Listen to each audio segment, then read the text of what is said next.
Good evening, ladies and gentlemen, boys and girls. It is Sunday, it's the end of the week, and that of course means that it's time for us to be jumping in to some more Warframe. Hello Evo Shady. Yes, I know what time it is. It is time for Warframe, isn't it? Just Warframe, where, you know, we do Warframe things with the frames we want to use. That's what it's time for, right? Right? That's what you meant. Right? Anyway, we are back onto the deck of the Orbiter. Oh my, has there been some updates released in the dev workshop recently. They have given us a load of juicy details about some of the changes that are going to be coming in the 30.5 update. I ruined your joke because there's no picker frame. Oops, sorry about that. I was sorting out the final details towards one of the upcoming videos I'm going to be doing. I'm going to be doing a series of them, but let me just quickly fix this for you. There we go. That one and that one. There we are. Okay, now that should be fixed.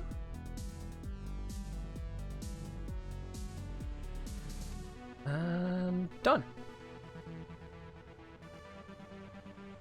It's time for Excalibur. Oh dear. Oh no. That is... No. I mean, I'm going to have to, but why would you do this? Hello. Alright, well, I haven't had a look yet at today's sortie, so let's get that loaded up. Grab ourselves Umbra. Wants to build on it. It is sufficient. It's sufficient. Let's go with it. Switches over to public. So yes, if you would like to join in on today's sortie, you know the drill. Let me know who you are in the chat. I'll bring you on into the squad. Sector falls into my hands. All gone, all mine. Yes, Sector. Yes. And I have a slightly different lich from before. This one's one of the new personalities, or newer personalities, and it is a little bit of a crazy one. Well, let's see, we have got a mobile defense with an Xmas stronghold condition. That's not too bad for XP. We have interception with energy reduction, that's annoying. And then we have a rescue secondary only, which doesn't matter because it's a rescue mission. I knew it was coming from Friday now. I didn't know it was going to be Excalibur, to be quite honest, but, you know, fair enough, Evo, fair enough. But yeah, let's get diving into these. Now, as I said, we've got mobile defense, Xmas stronghold, which, as I said, is decent for leveling. Speaking of leveling, we got double affinity, or was that... Are we supposed to be having double affinity at the moment? I don't see it. Usually the boosters are showing at the top there, because it says over here it should be 18 to 20th. And we're on the 20th. Is it just not showing? It's gone? How the hell is it gone? We're still on the 20th. It is still the 20th in a large part of the world. In fact, most of the world. Actually, now I think about it. Come on. What is this? I've been scammed. I've been had. Alright, whatever. Fine. Won't level stuff then. See what I care. I'll just go in my usual kit. That's what DE want to do. That's what I'll do. Nope. Ended 3 minutes ago. Tosh. Complete tosh. Complete wash. This is the future. Absolute joke. Alright, that's a sitch, we'll just go with it. Who have we got for this? We've got Hildren, Wukong, and someone. Hildren, Wukong, and someone. Ooh. Probably scratching their heads as to why they've got a high MR player bringing a damn Umbra to the mission, but there you go. There we go. Let's at least be useful and pick up the thing.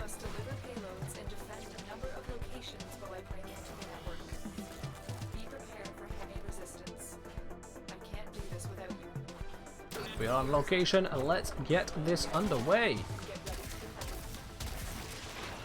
So as Xmas stronghold, we can expect there to be plenty of them around. And then just immediately delete them because the formula is great.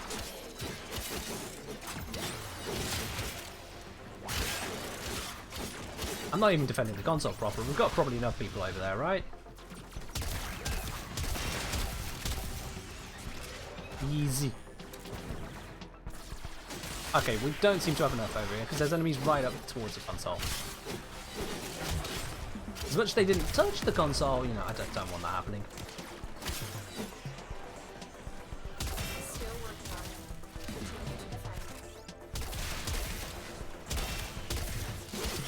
Now, even saying they will nerf melee a bit. I haven't done the statistical look at it all so far, but the big nerfs are basically Blood Rush is coming down to 2/3 of its original power, which is honestly completely justified. And then we've got Condition Overload again coming down to 2/3 of its power. The glaives are getting a little bit of a rehash, but the actual damage drop is only on their non-heavy attack explosion. That's not really a problem. And the Kuvanuka is going down from 4 chain targets to 2 chain targets. So 5 total to 3 total. As far as melee nerfs go, that's actually not the end of the world.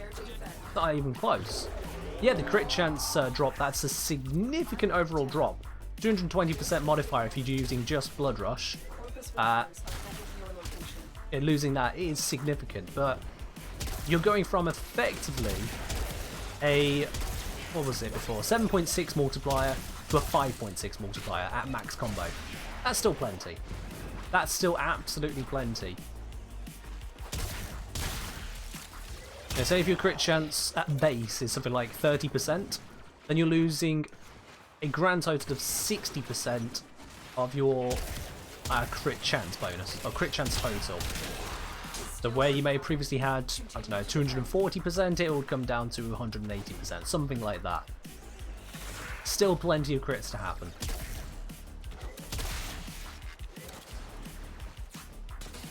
What I am concerned about is the attempts at the primary buffs, primary and secondary buffs I should say, because it's both of them. Those mods, some of them do look powerful and worth the space, but how they work is fundamentally different to the melee ones. Like seriously, completely different in one crucial aspect. It's not the fact that they have a trigger, because, you know, in a sense Blood Rush and Condition Overload they are triggered as well. It's the fact that the gun ones all work off a timer. Sometimes the arcanes are as low as 6 seconds, some bits are as high as 24 seconds, but they're all on a timer. One of the things that makes things like Blood Rush and Weeping Wounds so powerful is they're not on a timer. They work off your combo, which itself has a timer, although you can get around that in about 50 bajillion ways these days. But if you get a buff, you spend 20 seconds getting yourself, say, to, I don't know, 4 times, 5 times multiplier, that's not your limit. You can keep growing that multiplier because you keep resetting the timer. These new mods don't have any indication they'll have a resetting timer. Which means if you can't get to that max buff within the window, then tough. And even if you do get to the max buff, you now have to maintain that kill rate, or whichever trigger rate it is, to keep that level of buff. That is a fundamentally different way of scaling compared to melee.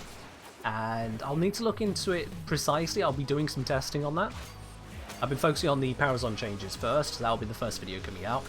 I need to do some testing, see exactly what kind of scale we're looking at. But it does have me concerned.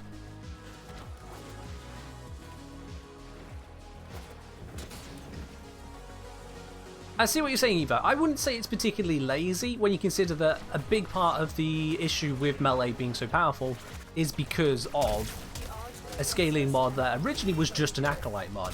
Incidentally, we now have Acolytes dropping the new Arcanes. We've basically come full circle. I don't see that as too lazy, and I do like the idea of having it scaling off your actions. The problem is how that scaling is handled. I'm going to be looking into that more carefully, on top of the fact that it doesn't address how many forma primary and secondary weapons really need. We don't have stances giving us an extra 10 capacity for starters, so that's a huge part of it. I'm going to have a look at your typical builds at the moment and get an idea as to how much drain those mods are actually bringing before formas. Compare, like, what's the melee build looking at compared to a standard rifle build or a standard secondary build? You know, the kinds of things which you'd expect DE would have done, but when DE were wrong about their own 25k health threshold, yeah, I'm not too trusting in their numbers at the moment. Hello, Islis, how are you doing today? Of course, just in the middle of this auto, we're jumping on to the second mission now. Interception Energy Reduction. Precision. You know what? I've not used Hildren in a hot minute. Let's use Hildren for this. You think I'm holding the blades wrong? Probably. Let's have a look there. I mean, not overly much. It's just because he's got these umbral decals on his arm, and those are definitely getting in the way. Those are definitely problematic things for when using Tonfas, aren't they? They're practically trying to be Tonfas themselves. Look at that. But Excalibur's a city frame anyway. And while embarking on the lander, the lander always bugs out. Let's switch over to Hildren for a bit. And, you know what? I want to focus on her Balefire for this mission. I'm going to use that. So we don't need corrosive projection because we're not against the Grenier. So let's see. I would like to use. You know what? Let's just use sprint boost. Actually, no. Enemy radar. I want to know where they're coming from. We got overall lots of tank. Lots of range, strength, that kind of stuff. That should be pretty fine. Explosion radius. Oh, that is looking a bit juicy on that side. So yeah, this should be fine. We got Nullifier to make sure that we don't get magnetic procced, which is always a nice thing. And Avenger to improve our crits, which is again a nice thing. Speaking of, so we look here, the crit chance on this is actually pretty bad. So maybe we don't want to worry about crits. What have I got alternatively? There's not a lot I do have on this side that's great for... but we can have a look. It was saying, fun fact, the lander object is actually a bit under the map at the end of the mission. Ah, fair enough. Let's see. You know what? I might actually just go Consequence. Double Bronze Arcane, yeet around the map. Always good fun, right? And the standard build that I've got on this is probably okay. We got a Toxic Magnetic build, which is perfect for the Corpus, really. So, you know, let's just stick with that. Why fix what ain't broke? Why fix what ain't broke, eh? This is the future. So we should do plenty fine on this mission. And I will take... I'll take location C. I'll just head to C and then defend it with my life. Hello, Pepega, how are you doing today?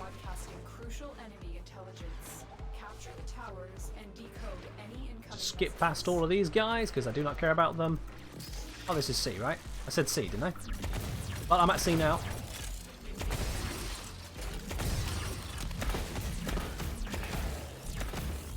And yeah, C is mine. What are they going to do? I'm doing alright, thank you, Pepega. Absolutely wonderfully. I've been working pretty solid on reviewing very carefully the changes which have been coming out, or at least announced to be coming out, and watching for any updates on those updates.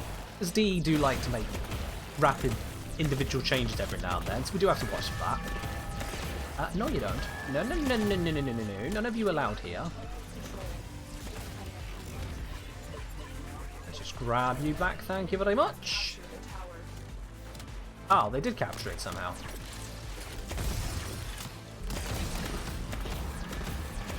Where was the other console? Oh, is it here? I swear I got it. Okay. This needs some extra hitting. Oh, I'm going to run out of shields. Seriously, these guys are all over C.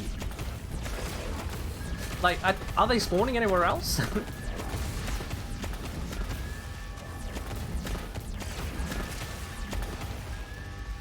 just going to focus on this a moment. Holy hell, there we go. Alright, nope, we're back to conflict. This is saying, still working on Glaive Prime, at least got the main blueprint, which is the hardest part. Ah, fair do. Oh, I have just run out of shields.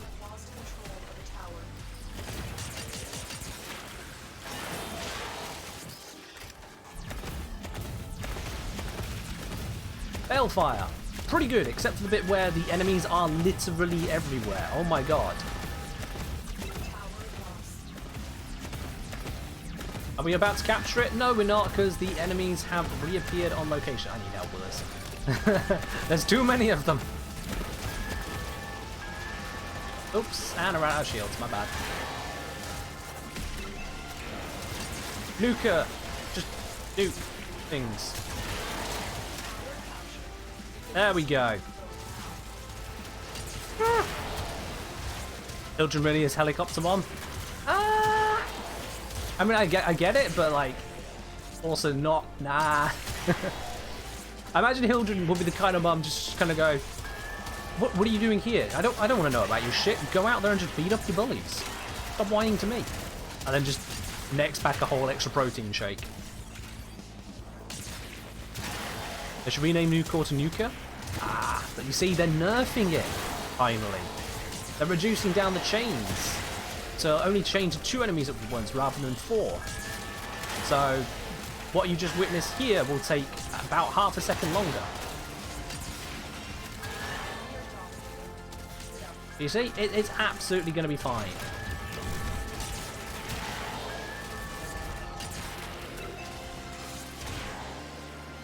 Let's grab my cat back. Come on up, kitty. Come on up. There's a good cat.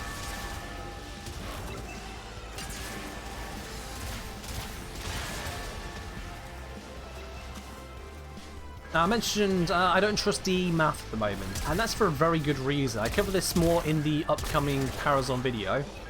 But basically, D talked about how, oh yeah, you know the 25k health thresholds that we're introducing with the Parazon mercy kill limit stuff? Yeah, that 25k health, that's only going to really matter for level 400 plus. Because a level 415 heavy gunner has 25k health at 40% of their max. That's wrong. It's all completely and utterly wrong. Absolutely none of the enemies they've selected would match that level 415. Nullifiers are well over it because they're weak as sin, and all the rest beat it comfortably. Also, I see Ozone and Pepega have gone for some Riven raffle tickets. At the end of this mission, I'll add that onto here for you. Today is for a melee Riven, so get yourselves in on that, absolutely. Yeah, I'll be going over it in full detail in the video, which I would like to get out on Monday, but I have got my COVID vaccination tomorrow, so it may actually end up being Tuesday. Or Wednesday if the vaccination completely wipes me out, which hopefully it doesn't, but, you know, it might. Mind if I hop in? You're absolutely welcome to hop in, Ozone. We're on to the sortie missions at the moment. So the 3rd sortie mission is just after this one. Yeah, you're welcome to join in once we're out of this mission. Who's gone down? Where are they down? Hey, Rez. Gotcha, fam. Stand.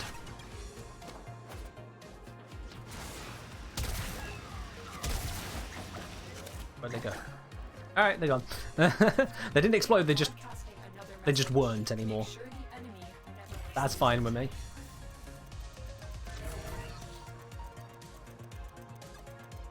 Shoot you an invite when you're out? Yeah, sure. Is it Ozone in game? I never remember.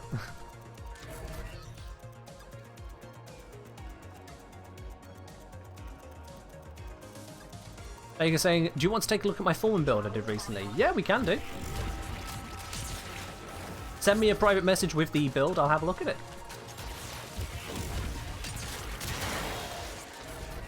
Foreman is definitely a weapon I know things about.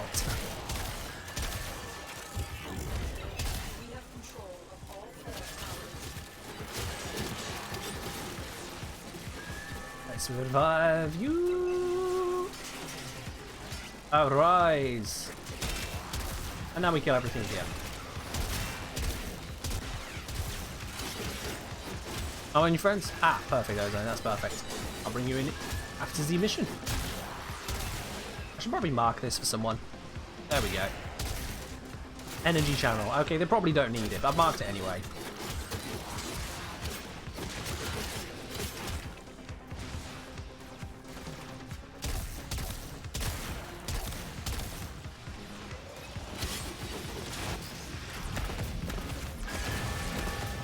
Now, out of all of the changes that DE have announced, I'll be honest, the one that I'm looking forward to the most is the invigorations, which we're going to be getting with Helminth. If you haven't seen it yet, basically invigorations are going to act a little bit like an arbitration buff, except it will be for 3 random frames rather than 1. It'll be 2 different buffs rather than 1. They'll last a week in any mission, and those buffs can be various things. Now, of this, biggest part of that is that I like a bit of variety. I know I use Lavos well more than I probably should. I use the Foreman well more than I probably should. Probably doesn't seem all that, you know, varied from the outside. But being able to actually engage with a bit of variety is going to be great, because that's going to be a refreshed variety. A large reason why I don't use a number of different frames is because, quite frankly, what they can do sucks. Yeah, Banshee, for example. Banshee is just... You thought it was buff 3 frames? It's going to bring up 3 different buffs. I don't know if we get to use all 3 buffs or if we select one ozone. That's not been made clear. I'm hoping we get all 3 buffs, but I don't know. I really don't know. Given that it lasts a whole week, I would hope we can use all 3. But DE are spectacularly bad at communicating these things. For example, with the new Parazon mods, they haven't actually shown, on a couple of them, what causes them to trigger, whether they're hacking or whether they're mercy kill. So,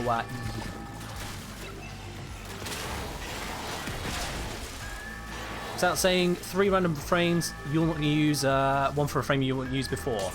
I mean, fair enough. Are you the kind of person who's ever done an arbitration? It's out. Have you ever done an arbitration? And more specifically, have you done one using a frame that was given a strength buff? Because if you haven't, then that's fully understandable. If you don't use those kinds of buffs, then this change will mean nothing to you. I, on the other hand, have used those buffs for various frames, because they change the nature of the gameplay significantly with the kind of buffs they're offering. And that means you can engage a whole different set of builds. Say, for example, they teased on there having a 75% efficiency boost. You stack that 75% efficiency with something like Blind Rage and Streamline, you're going to get up to nearly your max efficiency again. I think you could actually build max efficiency and max strength at the same time. That can lead to some very interesting build combinations.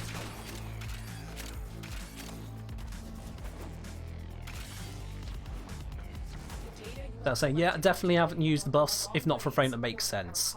The content you're doing, or a frame you like to use anyway. I mean, that's fair enough then. If you don't want to use those kinds of buffs, that's fine. It's not your kind of content. I do like trying to make those buffs work. Let's just drop this squad here. What's the max strength possible? Max strength includes things like Blind Rage, which is itself a 55% reduction in efficiency. That's why I'm calling out that one specifically. The actual amount possible, I don't know off the top of my head, and it's getting higher with the new update, not just because of the invigorations. Let's have a quick look at this build whilst I invite Ozone as well. There you are. Let's have a look at this build from Pepega. So we've got Heavy Caliber Serration, Critical Delay. Not a fan of Critical Delay on the Foreman, because whilst a fire rate may not seem like a big deal, it actually kind of is. That matters a lot to your potential DPS. So, not a big fan of that, but we'll see what the rest does first. Split Chamber, obviously. Vital Sense, obviously. I notice we've not got the crit damage. So is crit damage on here? Yes, it is. With multi-shot as well. Cool. Hunter Munitions and Infected Clip to give that corrosive damage. Okay. Okay. Minus stage duration. Overall, yeah, I'm pretty fine with this. As I say, the critical delay switching, I'm not a fan of. You probably already noticed in using this that the Foreman isn't perfectly reliable with Hunter Munitions. It's only 30% on crit. So going up from 75 to 86% crit chance, yeah, you're getting that little bit more crit chance, so a little bit more Hunter Munitions, but you're slowing your fire rate right the way down. I mean, that's a huge drop. minus 36% there, you are losing 1/3, a little bit over 1/3 of your firing speed.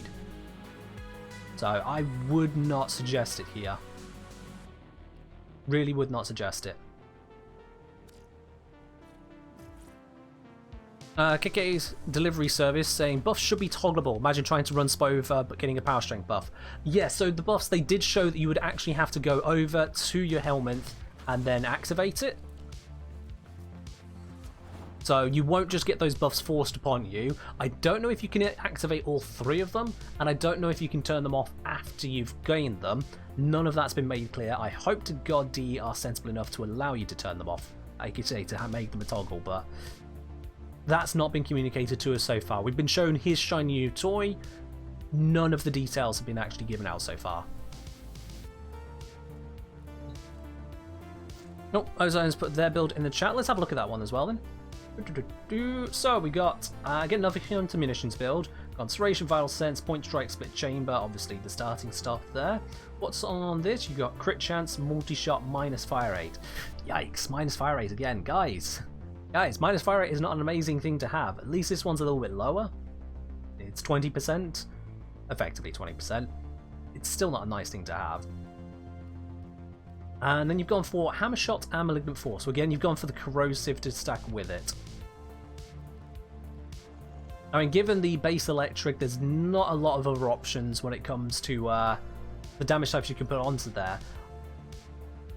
What I would say though is that whilst you've gone for Corrosive, and that works for about half of enemies, I would consider using is it Thermite rounds? The heat one? To go for the radiation instead. Does Terminal Velocity do anything on the Foreman? Oh, absolutely. It increases the range here. The fall off goes from 1020 to 1632. That is a huge buff to range. Absolutely try to get Terminal Velocity in if you can. I'd strongly suggest having that. Anyone who's using the Foreman, work towards fitting this into your build as well. It's expensive because, of course, it's a 9th mod slot, but it's so worth it. So worth it. Let's have a look at this one statistically. I've not been a fan of going for a Corrosive Hunter Munitions build for the simple reason they don't work together. Corrosive does nothing to help out your Hunter Munitions damage. Whereas if you go for Radiation, yeah, it's still not helping out your Hunter Munitions damage, but you're still getting bonus damage against half of the Grineer, as well as getting bonus damage against some Corpus. On top of that, it acts as a bit of crowd control, which can, make things just that little bit more gentle in a mission. That's why I prefer to go Radiation over Corrosive for a Hunter Munitions build. Looking at the actual damage then, so taking out that, we've just got the one Elemental here, haven't we? Yeah, there's no other Elemental, so it's just coming from Malignant Force, so your actual damage including multi-shot, if I just take out that, you've got a modded damage of 3,557 before crits. Another satisfied Yo, customer. Lynn the Pin, thank you very much for the follow, saying big thanks for YouTube vids, really help me. I'm glad they do, absolutely. And welcome indeed to the channel. Now let's have a look here. So, you got 3,557 with that crit chance as well. Let's bring in the crits you've got. I'm just using my calculator in hand here to figure this out. 1 plus 1.1141. 1.141? No, 1.141 times 5.2. So your actual modded damage is coming out at 24,664, which is pretty damn nice. And you've got the full 30% on triggering Hunter Munitions, again, also pretty damn nice.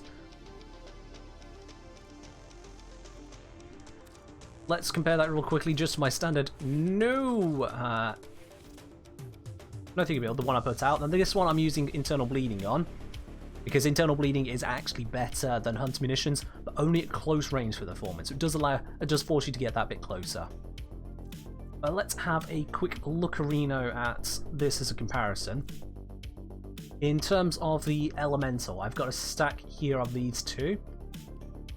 That's 150, so we need to take that out of the equation first.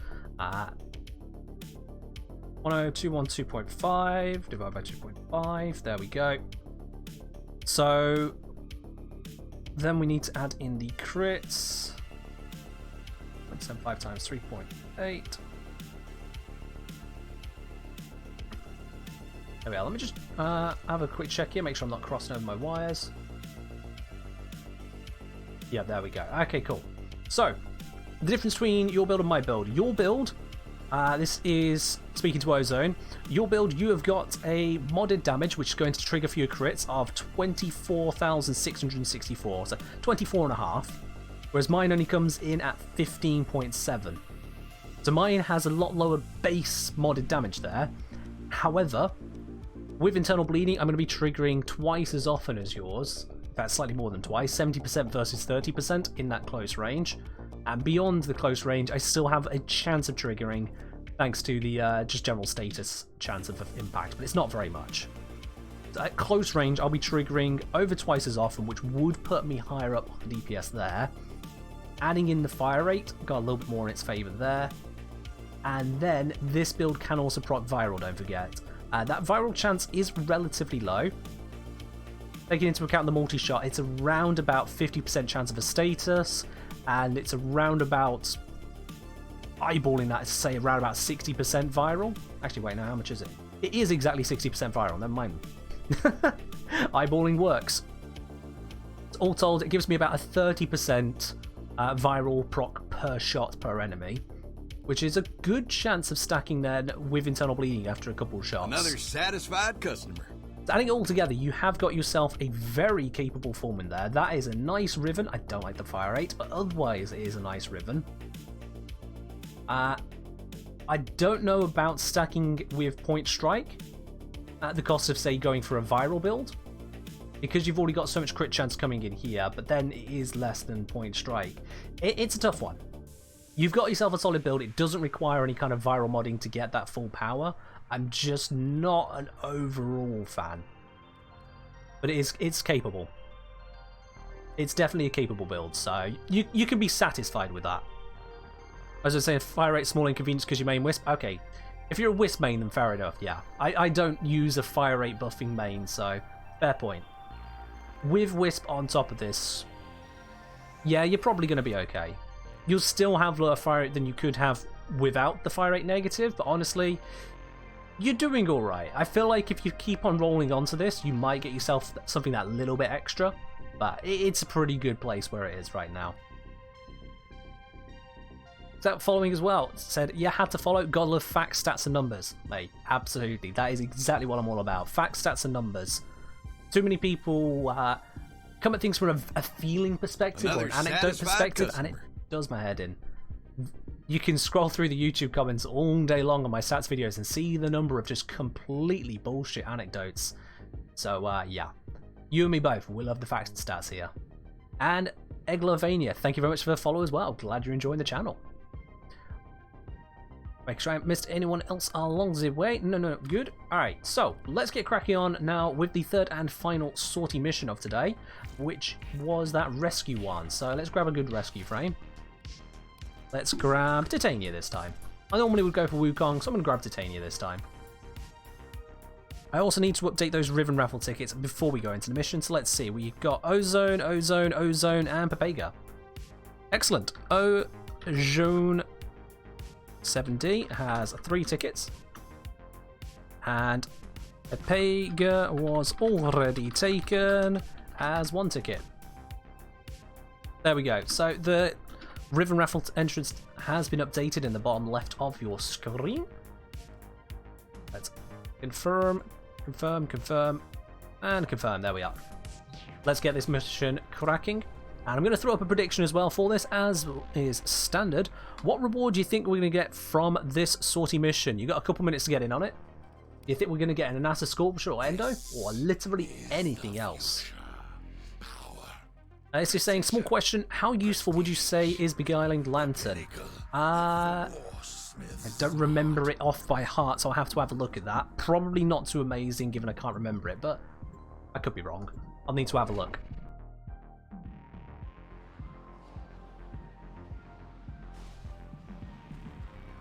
And Peg saying, what would you rate my build other than the fact you don't like the fire rate decrease? Alright, sorry, let me have a relook at that. Let's jump into this.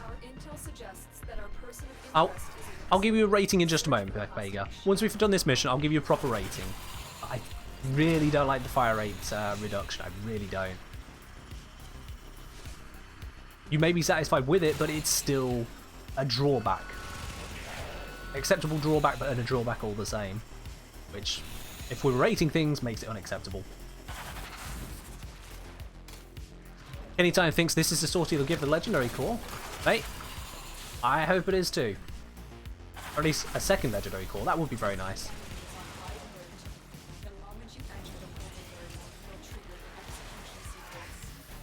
Let's go!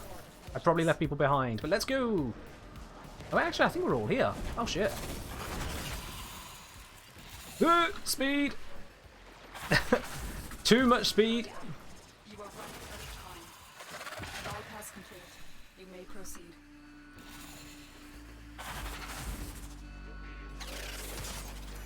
This titanium moves a bit quickly when people give her speed. Yo, JG, thank you very much for following. Glad you're enjoying the channel. Personally, yes, Liz, I'm mostly hoping for a riven when I do these. Because rivens are always fun.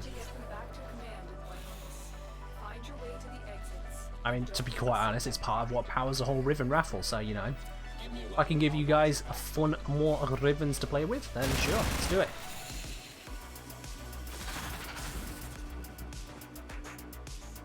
Damn easy mission, isn't it? Damn easy mission.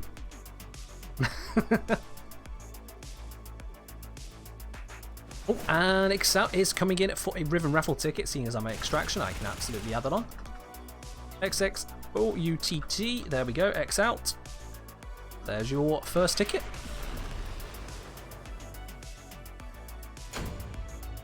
Hey, would you look at that? Rifle Riven mod, and actually absolutely nothing else. Did I just not touch the enemies? Okay. There we go. Those of you who guessed anything else, you're correct. We got a Riven mod today. Evo, it seems, once again, you are on the right side of the prediction. How do you do this every single stream? Every time, without fail. I'm impressed. Can you actually see the future, Evo?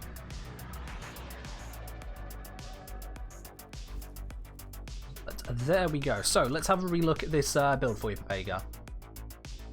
Let's get it stats-wise. You know, feels out the window. Let's have a look at stats. So, total damage including multi-shot there is including infected clip, and that's the only elemental. So we need to take out that from this calculation because that won't affect your slash. Divide that by 1.9, and then we account for your crits times 1 plus 0.861 times 6.1.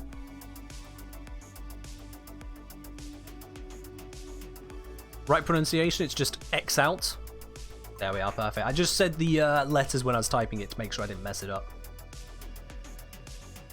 Okay, so taking just your modded damage, including crits, it comes out to a whopping 35,000 here, Papega. Which, just to recap, on my build it was something like 15,000. So you've got a very strong slash hit compared to my one.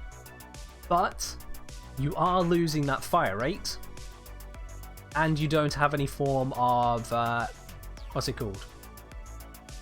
Yeah, you don't have any form of viral, and you've got minus 31% status duration. Now that is a very big deal when you're talking about slash damage.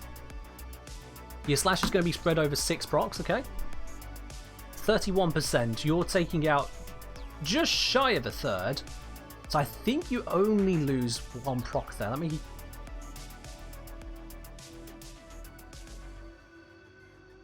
Let me think here. Slash hits after a second. It lasts for 6 seconds, but it hits after a second. So it's 1, 2, 3, 4, 5, and 6 seconds. You're losing a little bit shy of 2 seconds there. So I think you actually lose a third of your slash procs due to that minus status duration.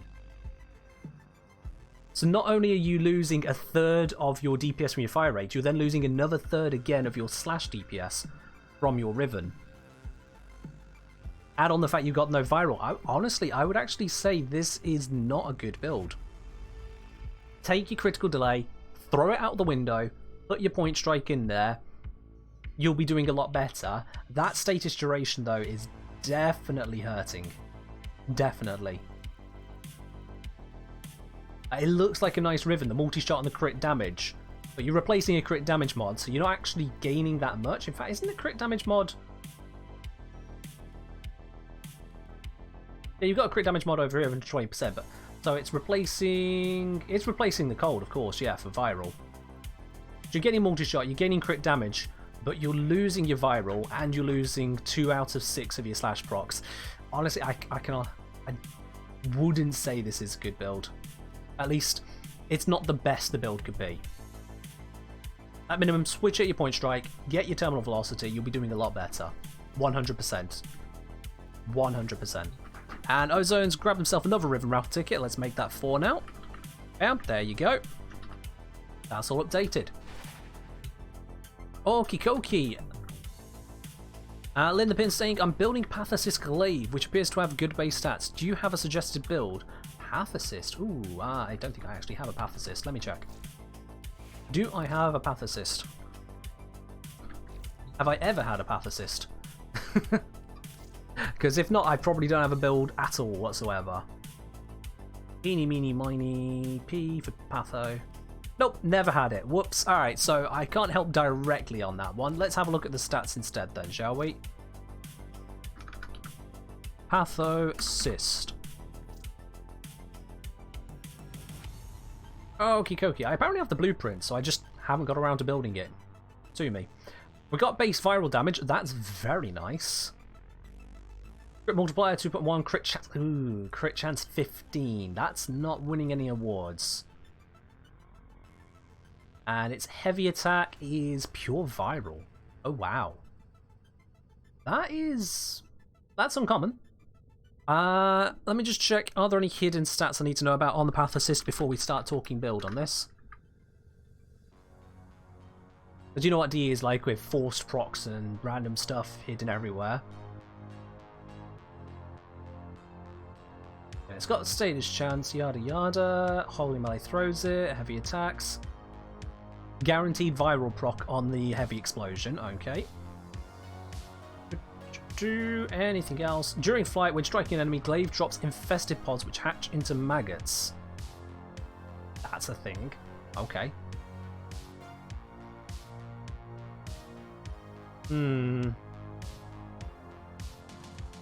Okay. Looking at that then, I think you might actually be able to get away with pretty much copying the Glaive Prime build I've been using. Let's just bring that one up. Pretty much copying this one, but you replace the Prime Fever Strike, which I've still not got around to fully leveling up, with going for Molten Impact instead. So naturally that's going to give you a load of heat damage on top of your viral. Where do we go? Where do we go? The heat damage on top of your viral, those two are going to work together pretty damn nicely to allow you to get quite a bit of damage in. The Path Assist also does have some serious base slash. Your direct hits are going to do a good amount of slash on that attack as well. But the big thing is going to come from the heat, I think. And this build for the Axleto. Alright, let's have a quick look. This is your status machine. Alright. It's not a multi-target status machine, so may want to look at alternative status machines. But let's have a quick look here. Fire rate 11.3, status 102, so that's multi-shot 2.8, so that's going to give you roughly 11 to 30-ish stats per second. And you got on Rad Viral. Alright, 30-ish per second. And having a look at this, you got 24600, and that's 20. So you might get a puncture out of it. But you'll almost certainly have impact slash radiation viral.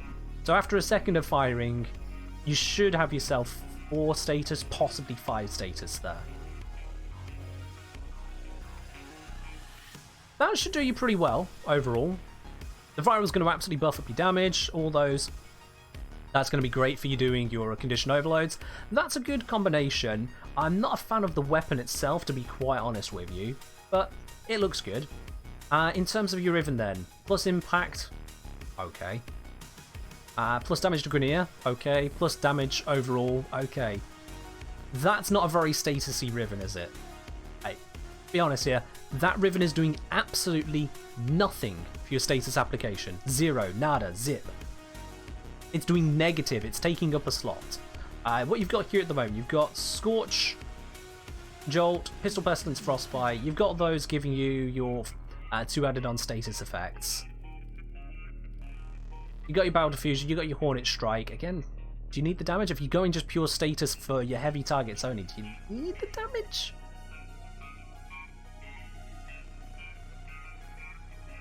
I think you could look at alternative ways of handling this, to be quite honest. If you want to use this as a status machine, I'd say probably throw off Hornet Strike. You've got 200% damage and damage to Grenier here, and plus impact. So I'd say throw off the Hornet Strike, and have a look at instead going for either status chance or more fire rate. I mean, you've already got a lot of status chance. You might... yeah, I think fire rate's probably going to be your better choice here. And if you're happy to go full status, then just ditch the riven altogether. Because whilst it is giving you damage, why do you need it? Why do you need it?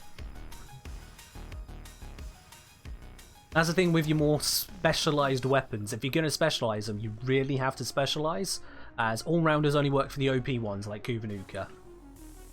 Linda saying, thanks, have your Glaive Prime build, which is really good. Looking forward to trying the new Glaive out. Go with it. Tell me how it goes, actually. Tell me what kind of missions you're succeeding on, and which ones you're struggling on. Another satisfied customer. And thank you, Nick Carver, for following. Glad you're enjoying the channel. Alright, let's see. What are we going to get jumping on into? You know what I haven't done in a hot minute? I haven't done night waves. Let's do the night waves, but let's do them with things I don't normally do them with. Let's mess them up a little bit. So, for starters, I mean, we've got kills with cold, kills with blast. I'm not going to focus those. We'll just end up getting those along the way. So, complete 9 invasion missions of any type. Okay, let's start with those, and let's do them all kind of wrong. That's what I think will be an interesting way of doing this. Let's do them all kind of wrong.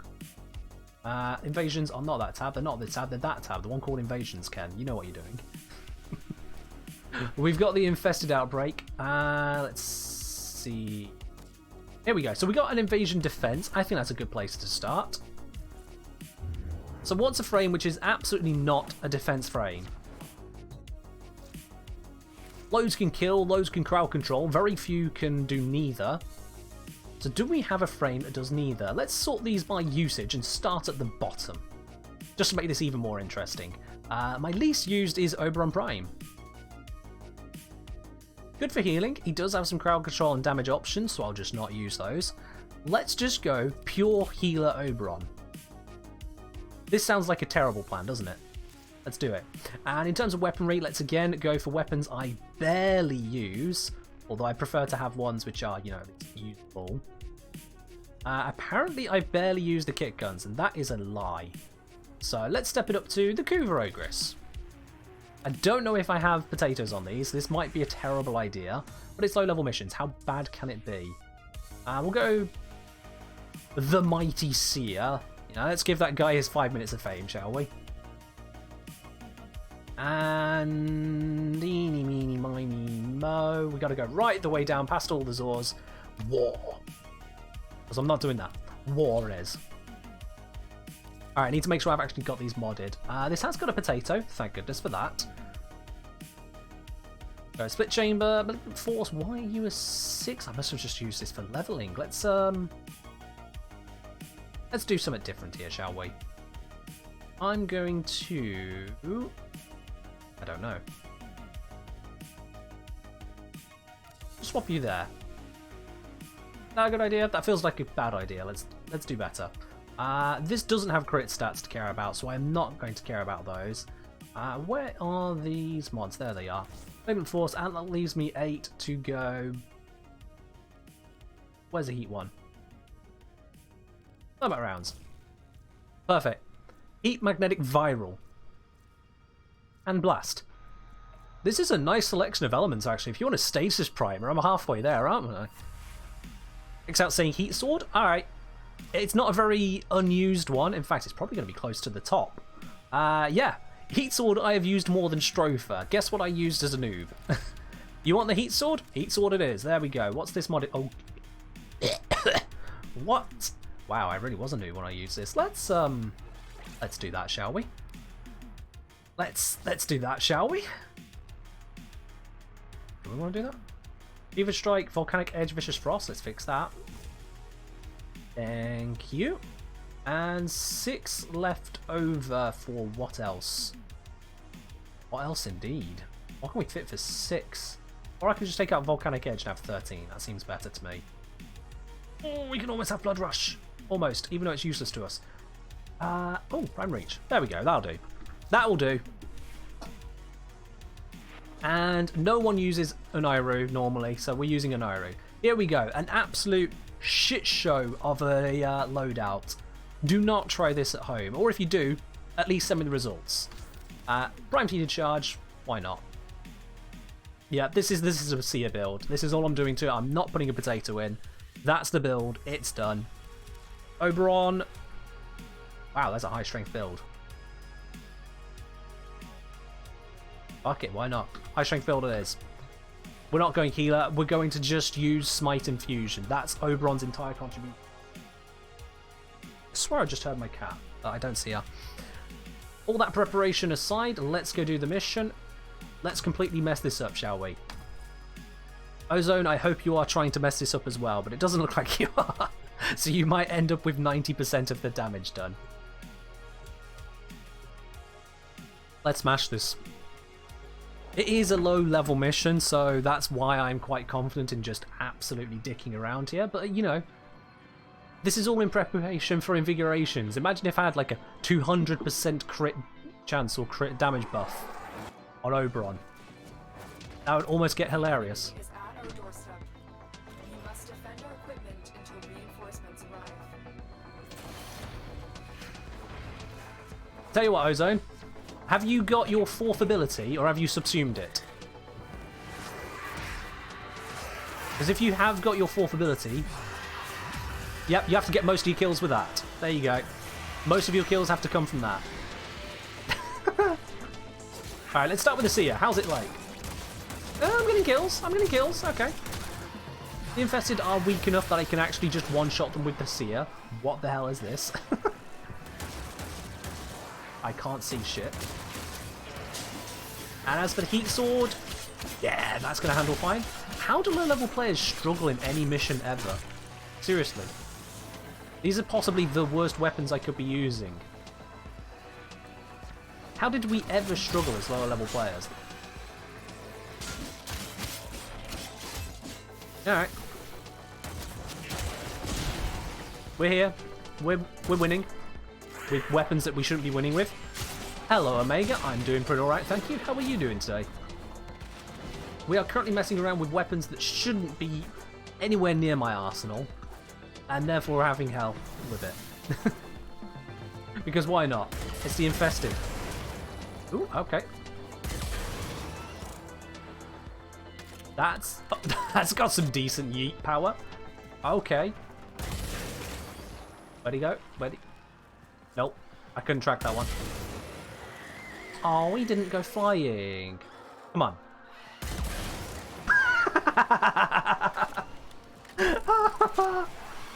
Oh, that's too much fun.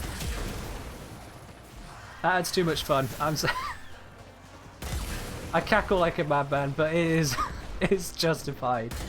When you get it's like that. I should have put Prime Sure-Footed on this Oberon. Oh, I haven't even been using Smite Infusion. There we go. Ozone, have 300% radiation. Let's give it to this guy as well. There we are. You both have 300% extra radiation damage, just in case you needed it. You can hold your beam for roughly 2 seconds. Good God. That's not much of a build for a beam, is it? I mean, who builds the beam? Just me, I think.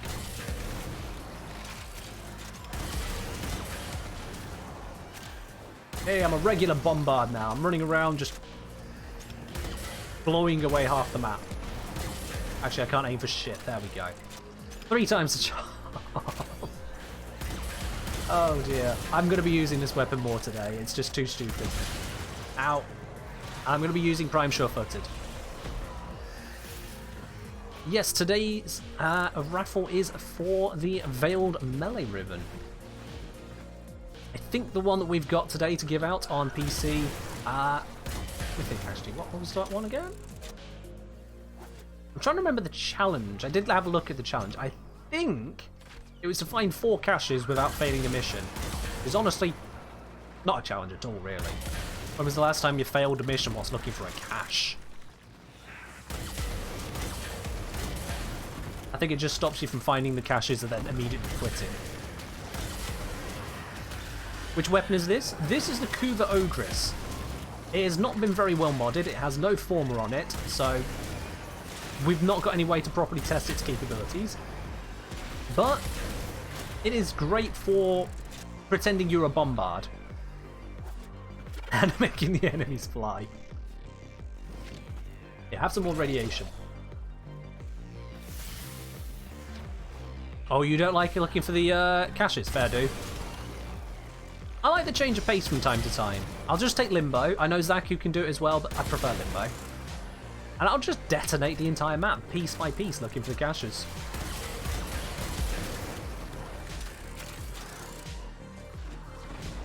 Hello, Euphrates. Is that Euphrates or Euphrates? I'm going to go Euphrates. And good videos on YouTube. I like the last explaining the impact mods. I'm glad you did. It's kind of funny, I put that together, got the graphic designer who does the thumbnails for me to put on their new impact mods, and as soon as I finish with it, as soon as I upload that video and set, yep, schedule this to go live on Saturday, D then announces that there are going to be new mods. It's like, well, they're not new anymore now, are they? I mean, they have been out for 2 months, I just hadn't got around to doing that topic yet. Excel's saying, wait, isn't it the one with the secret caches? When you say secret caches, you're talking about the 3 caches you find during sabotage or some exterminate missions, right? Because that's what it means. Let me grab the ribbon. Let me grab the one. They're the secret lockers. The ones that have that constant humming sound effect. Like they're kind of half holy. Which one was it? It was this one. This is the one for today. Find 4 caches without failing a mission. So yeah, it's that. Alright, now we've just done 1 mission with this. Let's do some more with it. I'm going to just keep messing around with Oberon, although I am going to get Prime Sure-Footed because... ooh, that knockback. Not a fan. So, Prime Sure-Footed. What can we replace on here? We can replace Vitality. We don't need Vitality. We're Oberon. Who the hell needs health as Oberon? Not at this level, I don't. Ozone's messing up their setup. They've got Flux Rifle, Twin Rocket, Nikana Prime. Yeah, that's a bit of mess. That's a bit of messing up. Excel saying randomize it. Ooh, after this one we could. Maybe. Or if anyone has got any specific frame they want me to use, you got the channel point option at the bottom. Hit the pick a frame. Let's get this one loaded up. Also, if this changes to a defense from a defense mission to a different one, I'm still going to build as if I'm doing a defense mission and then just try and survive anyway. Just to mess around.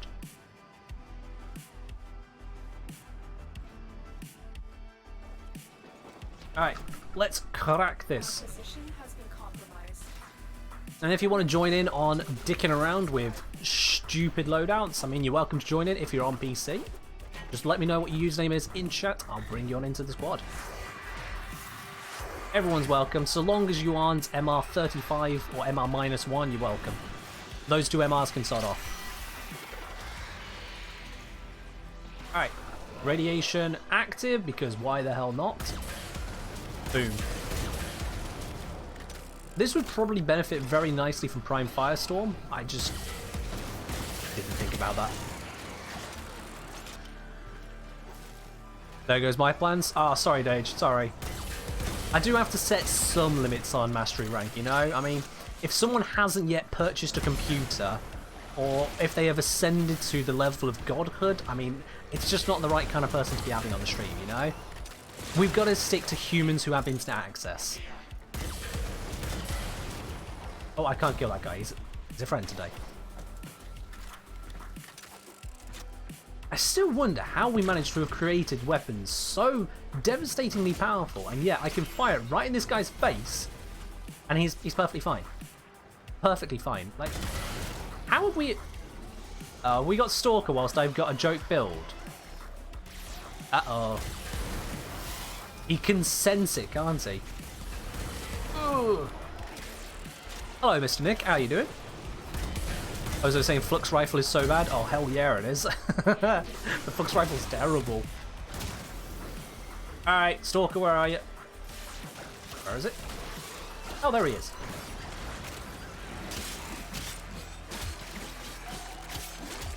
I hit you with stick.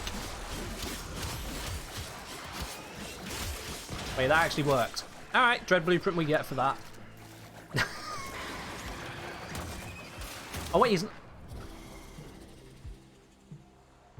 Why did he just start running away? Bug frame, come on now. Come on. Oh dear. That's just silly. Have I got a zoom mod on this? Because that feels like more zoom than I should be having. Like, oh, that's going to be just Seer, the name, of course. Ew, that's horrible. I mean, I can snipe, but ooh. They're saying when you can, I'd like to join. Oh, I'm leveling the frame right now. I mean, what's your in-game username? I can invite you then.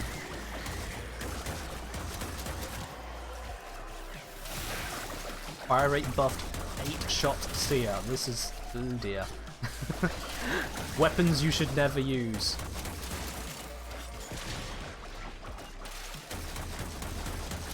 Especially if you have the aim of a potato.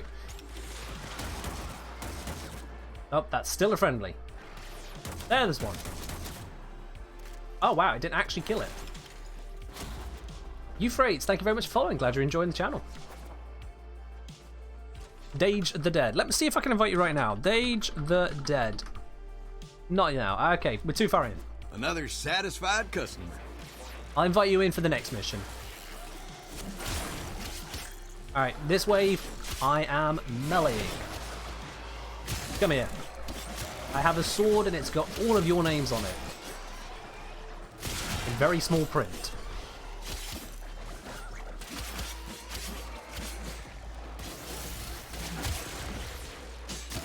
I'd love if any of them to, actually contest that, because they can see the blade up close. Yeah.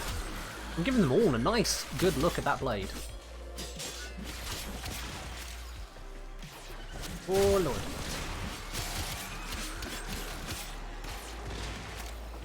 Any more up here? No, oh, we've just finished that wave. That was actually a pretty quick wave. So let's switch back to using the Yeet Cannon. That's what I'm calling this for now. It's the Yeet Cannon.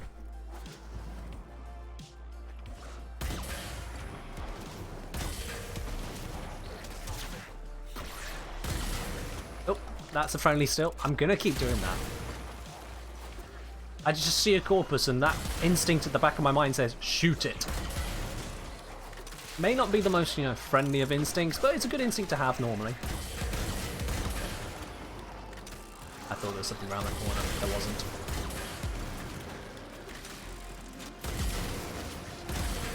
Alright guys, so what build do we want to see after this?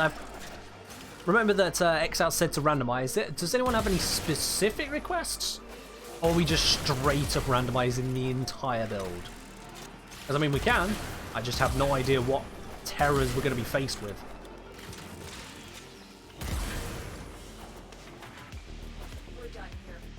Hey, it's an accurate description, Dage. It is an accurate description. The real schmant saying break the game while you still can. Oh, I'm going to be able to break the game forever. DE will not be able to fix me out of this game. Alright, let's do that invite again. Invite Dage the... what was your name? Dage the Dead. There we are. Memory of a Civ. Probably been shot by the Seer. Alright. Let's not have this guy doing the mission. No. Alright, I'm just gonna have to re-invite. I'm just not dealing with whoever that is wanting to jump in now. They don't know they're on a stream. There we go. All right. Oh, you have to go for a minute. Okay. Build for efficiency on Lavos. I mean, it's not a terrible idea. It allows you to double nuke and then you're waiting. So, let's completely randomize this. This might actually turn out to be one of the worst options, but let's do it. Okay, we got Volt, Zooge Prime, Shake Innards, Skiajati, Fluctus. My companion is Giles with a sweeper. What the hell companion is Giles? What did I call Giles? Oh, it's a mower! Which we can't see because of the floofs.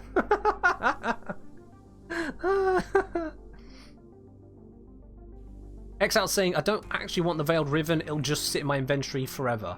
Ah, okay. In which case, first one to say dibs gets Exalt's Riven raffle ticket. Who wants that ticket? Whilst I have a look at what I'm doing with this. You know what, that's going to be just fine. Ozone dibs it first. Alright, Ozone, you get it. Bam. You now have 5 tickets. You might actually end up being the first person ever to have 6 tickets in one of these Riven raffles. You greedy, greedy son of a bee. But there you go. The rules were there and you won them. Alright, let's see. Let's make sure I actually have mods on these weapons. Oh god. Oh, this is not off to a good start. This is really not off to a good start. I'm going to take off that.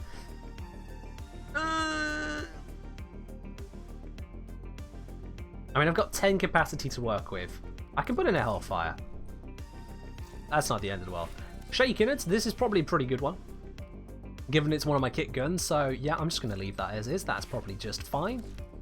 Kim Sotus, happy Father's Day to say. Thank you very much. Well, although I'm not a father. And intend to keep it that way for a very long time. But yes, I have passed on my happy Father's Day blessing to my dad already today, absolutely, given he is, you know, not very far away. This is not the best looking build. We've got sacrificial pressure in here, and it's really not been ranked up, but, you know, we'll work with it, it's fine. Auto-install? Yeah, no. No. Let me show you what auto-install does, in case anyone is unfamiliar. Where even is auto-install? I've forgotten it's that terrible of a thing. Is it here? Apply auto-installation. Okay, that's not actually the worst. I've seen much worse. We got Voltaic Strike going into that polarity, which is an interesting choice, but, you know, it's not the worst. So we now have a gas magnetic build with a Spoiled Strike on top of Prime Pressure Point. Sacrificial Steel, not terrible, but then we've got a heavy attack mod. And yeah, we've gone for all 60/60 mods, all 4 of them. Okay, it's not the worst build, fuck it, I'll use it. Sure, why not? Has it chosen a random vault configuration? No, it might have, but it's put us onto A. It looks like it's put us onto A on all of these, so you know what, that's actually not the end of the world. We'll just stick with A on all of them. What is this vault build? This is a Shock Trooper build. Wow, I'm imaginative with all the damage ones today. Except saying, thought you were going to go full Monty. If I got unmodded, they'd stay unmodded. Oof. We do want to actually complete these missions. We do want to complete these missions. Oh, it's switched to survival. Oh, okay. But yeah, unmodded weapons are just... no. Just no. I will stick to the limits of the weapon, so I won't add in a potato. I won't add in any formers, things like that. Come on. We've got to at least be able to put in some mods here. Come on now.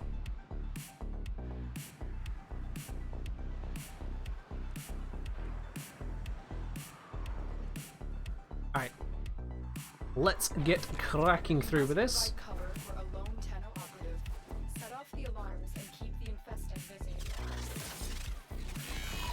Now we've got Ozone running an Inaros and myself running a Vault. I might end up somehow still having more kills. Maybe. Also, I don't know why I was even slightly concerned about the damage. We're against the Infested. Of course, we're just going to instantly die.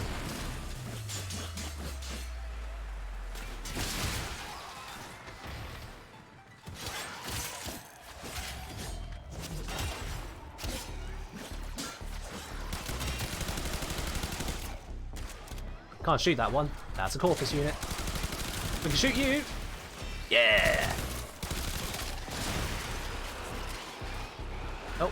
Oh, right. Tornado. I was wondering what I was watching there from. I was like, we don't have a Vauban. And correct, we do not have a Vauban. We have a Naros using... Friendly. Using a Sandstorm. Oh god, wait, no. Wait.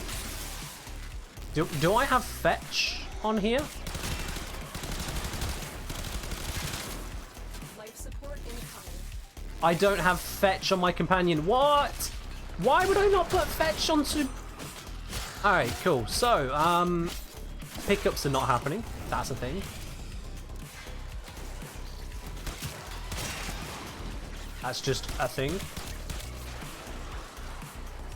Also, you've seen how weak this weapon is. Okay, this is not a strong primary weapon, Zooj Prime. I've not really modded it to do much. Activating it will buy you. Look how easily the ancients still die. Oh. If I just shoot him once, if I can hit him. Give me a second. Alright, there we'd be able to pull off a mercy kill under the new rules, but my god, I had to be exceedingly careful. And this is with not a lot of modding.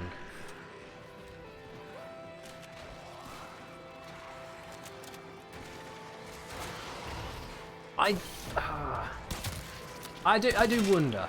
Yeah, that one just got one shot.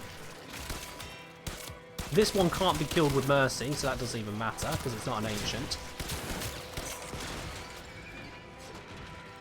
Where's more ancients, please? There's one. All right. Prepare for life support. There we go. Just got it below. No, wait, I killed something else. There we are. Now it's below 40%. So I'd have to be really, really struggling. Except saying, just like Pablo did in his sketch when demoing it. I mean, I'll be honest, I didn't watch too much of the video. I just read the dev blog and then jumped through for the details. There we are, and... I can't get it, it's already dead. I won't be able to get it. I was saying critical delay on a Comrex makes it so I can't shoot. Ah, that's no good.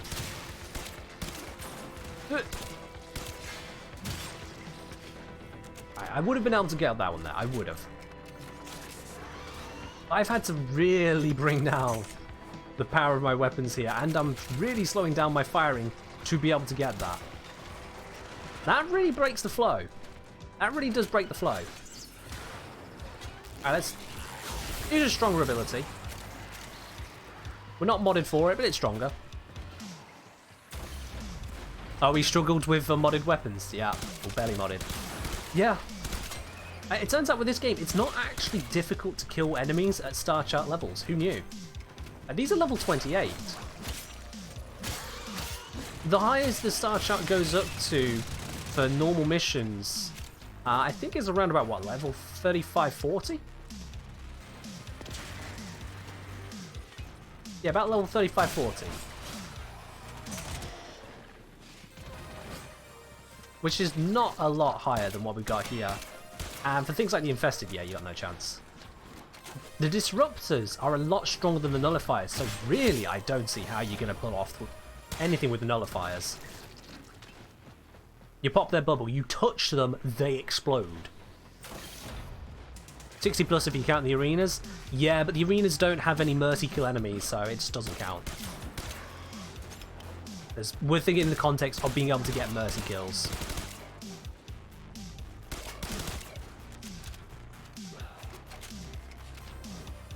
And when you think about it, outside of the Steel Path, for normal missions, we are ludicrously powerful. I can use the Foreman for everything and succeed. On the Steel Path, it's not as great, but you know. It can still service the Steel Path, but outside of Steel Path, the Foreman alone can just do everything. We're not exactly lacking in the damage department, and so slowing down for these mercy kills... I'm gonna have to wait and see, to be honest.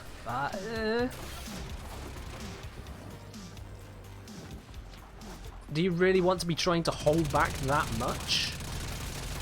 I mean, really? About the only enemies worth it, really, are the ones which have loads of armor to stop you from just plowing straight through them. Is that saying they should probably just take a knee like murmurs? I mean, probably. No, I'm not sure. If they took a knee and they dropped their loot at the point of taking a knee, at least it wouldn't interfere on the looting level. If it also removed them from the minimap, or changed their minimap icon to purple, to show this is a downed enemy, don't worry about it if you don't want to. And at the same time, if they also removed it from the spawn count, as it were, so you still got new enemies spawning at that point, and then just have them take a knee for 5 seconds. That's all it needs, 5 seconds. If you don't mercy them in 5 seconds, sod it, you're never going to mercy them.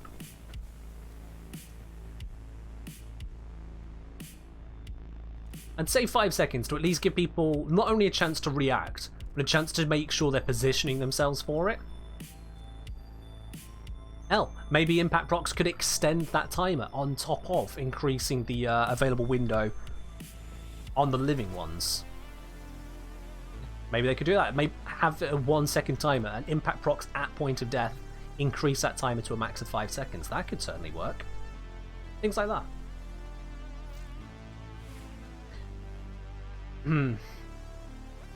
Extend the chance of them taking a knee.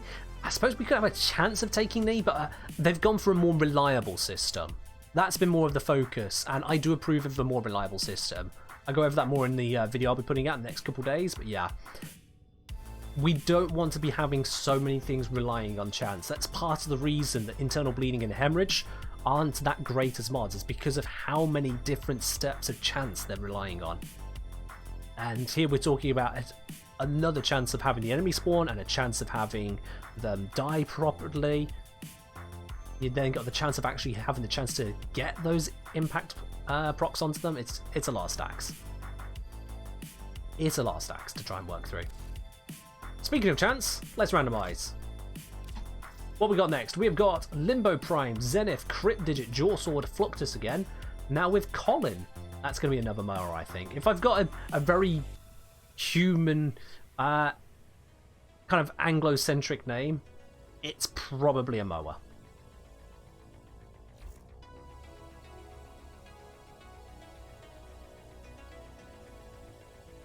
So yeah, Zenith, Crit Digit, Jaw Sword. Have I actually got mods on the Jaw Sword? I know I have on the others. Oh god, wow, no.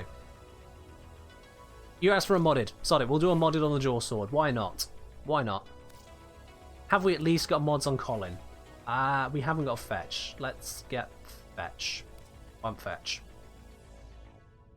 Or is it Vacuum on these ones? Vacuum, there we go. Alright, cool, that's a bit better. I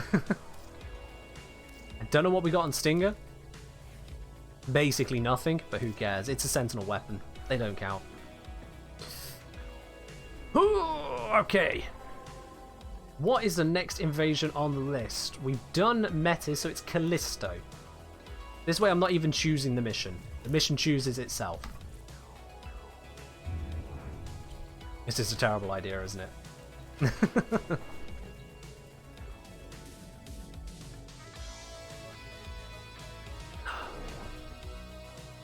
And don't forget as well, if you are enjoying the channel, I'm sure you all have already, but don't forget to hit those follow buttons to get notification as soon as I go live. And if you are really enjoying the channel, want to support it that bit more, consider subscribing as well. You get a lovely little icon, you get access to the emotes we got. Obviously, you also skip all of the adverts. Most importantly, you help me continue to bring this content to you guys. Well, let's get this cracking. I'm an invisible Limbo, everyone's worst nightmare. Oh god, I am a speedy invisible Limbo. Really? That's killing them? Alright. Alright.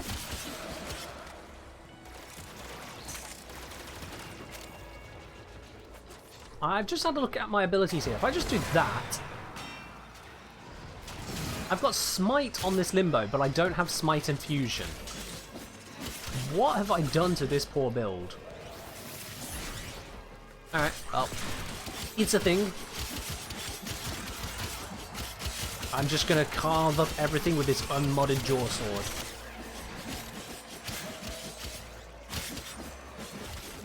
Alright, I'll catch you later, Yeslis. Thank you for dropping by. We'll see you again next time. Oop.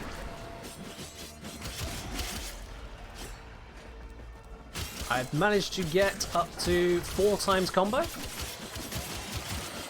5 times. It's making absolutely no difference because I am unmodded. But we're getting in the combo anyway. 6 times. Oh, I'm going to drop the combo now. There's no enemies near me. No! Oh well. Like I said, makes no difference.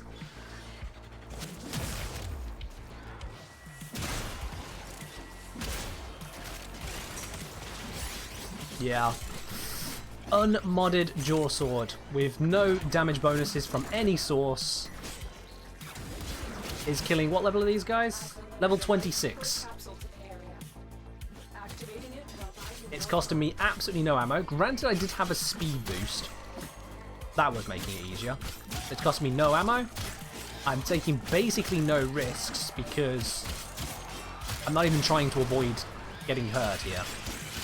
And it's still just fine. I'm stood in a toxin cloud. I should be screwed. I am screwed. Actually, yeah, I was screwed there. That was a bit much. Now I have no health. Bollocks. Zenith, save me!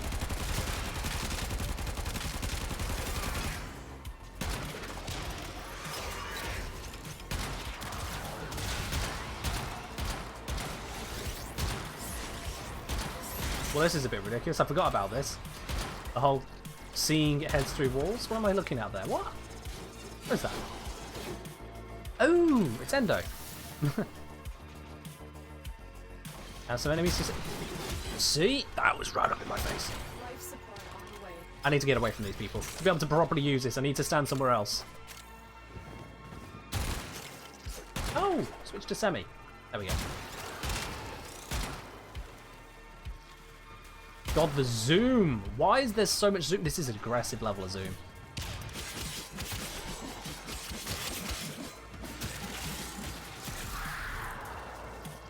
Let's use the crypt digit for a bit. What is the crypt digit? The crypt digit is the tomb finger.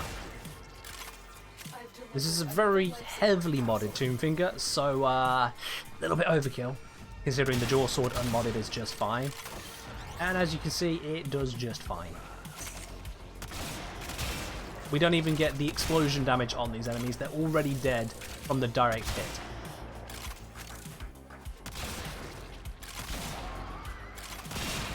But if I want to use the explosion, I can.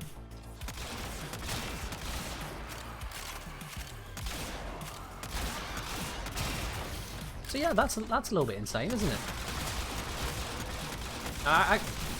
I've got a very heavily modded weapon and I've got an unmodded weapon, and they basically have the same power on this mission, or near enough, because the infested are just that weak. Ah, it's so silly.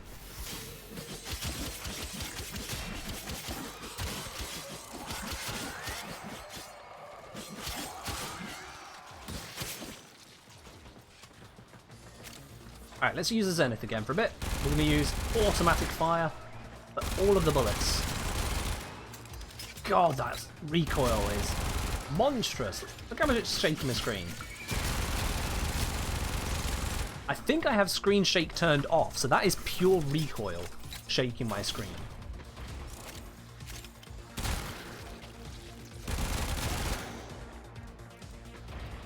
Take of that one as well. Oh, I can't aim. Wait. Friendly. It's a shield osprey, not a mutilist osprey. Friendly. Gonna keep shooting the corpus. I can't help it, the corpus are just so shootable. You know? Like, you see corpus, you want to kill corpus. Recoil's good for lots of enemies on stairs, I guess. I prefer to be able to actually aim when I shoot. Oh, we're done. Alright, let's go. Come on, Limbo.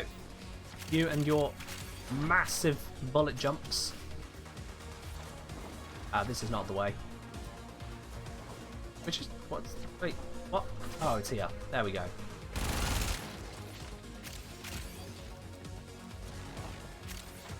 No, not this way. Come on! Stop lying to me, game. Which way is the way? Is it this way? I think it's this way.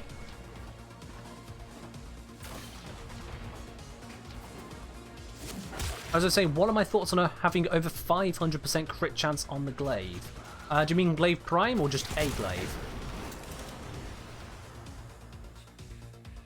And if so, it's a meaningless figure on its own. You could have 20,000 crit chance. It wouldn't mean anything without the rest of the stats. Alright, so we're talking glaive prime. And we can have a look. You got a specific build for me? As you claim your 6th and final Riven raffle ticket of the day. And yo, Actinoid coming in and grabbing their own Riven raffle ticket. Let's pop that on here for you. Actinoid, there we go. That's how I spell your username. Copy paste, never heard of it. So to grab yourself a Riven raffle ticket, you need to go into the channel points at the bottom of the chat window. It's the little blue icon, the spanner. And that's how you can get yourself the Riven raffle tickets. Basically, the more you watch the stream, the more tickets you can have. You can save them up between streams as well. It's just you are limited to a max of 5 Riven raffle tickets in a given stream, unless you're Ozone and you claim a ticket from someone else. Actually, saying they bought 2 tickets? Oh, yes, you did. I'm very sorry. I did not see that. Let me get those there for you. Actinoid now has 2. We have Lynn the Pin has himself 1. Buzz3791, welcome as well. You have 1 ticket. Bam, there we go. I'm just going to tick these off, make sure I've got them all. Yep. And yep, that's all confirmed on my side. Excellent. I'll be doing the draw at the end of today's stream. You do have to be on PC, you do have to be MR8 because I'm physically trading you the Riven at the end of stream. So if you don't meet that criteria, just don't. Just don't join then. Alright, let's randomize again. What we're going to get this time, it is... Ooh, wow. Normal Oberon, Opticore, Twin Gracketas, Falcor, Singus. With Carrier. Not Carrier Prime, just Carrier, and Artax. That might be one of the more disgusting randomizers I've seen so far. And Omega trying a look with 1 ticket. Okie dokie. Omega a 1472. As 1 ticket. Bam, there you go. Are you saying, are there any guns that can currently kill acolytes fast without buffs? Yeah, absolutely. In fact, you know what? I'd like a break away from doing the randomizer because, you know, we've done a lot. Let me... I'll mess with Tankos. Tankos is fine to mess with. Let me show you. If we go, for example, Rubico, not Tubico, Rubico, this is a very, very perfect example of a decent kill speed. It's not perfect, but it's decent.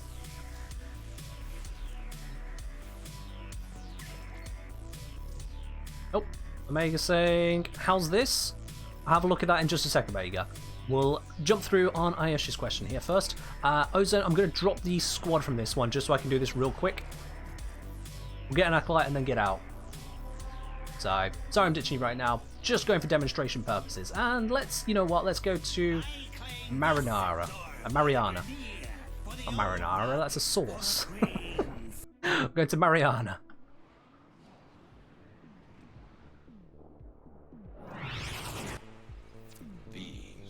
Can you price that Riven? I'll have a look at that in just a moment then, yeah. I'll show you guys how to price up Rivens. He never saw that coming. I think I have this pushed. Yeah, given how they did not react to my shots, I do.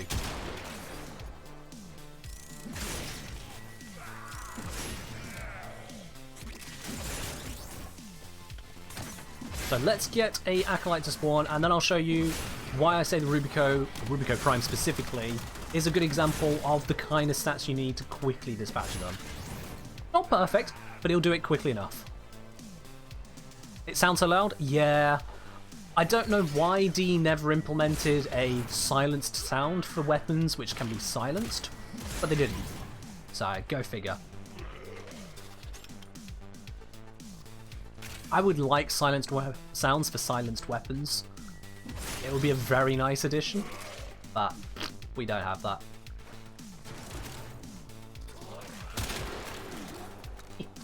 Get dead, Scorpion. I think that was a Scorpion. Oh, that... Okay, yeah.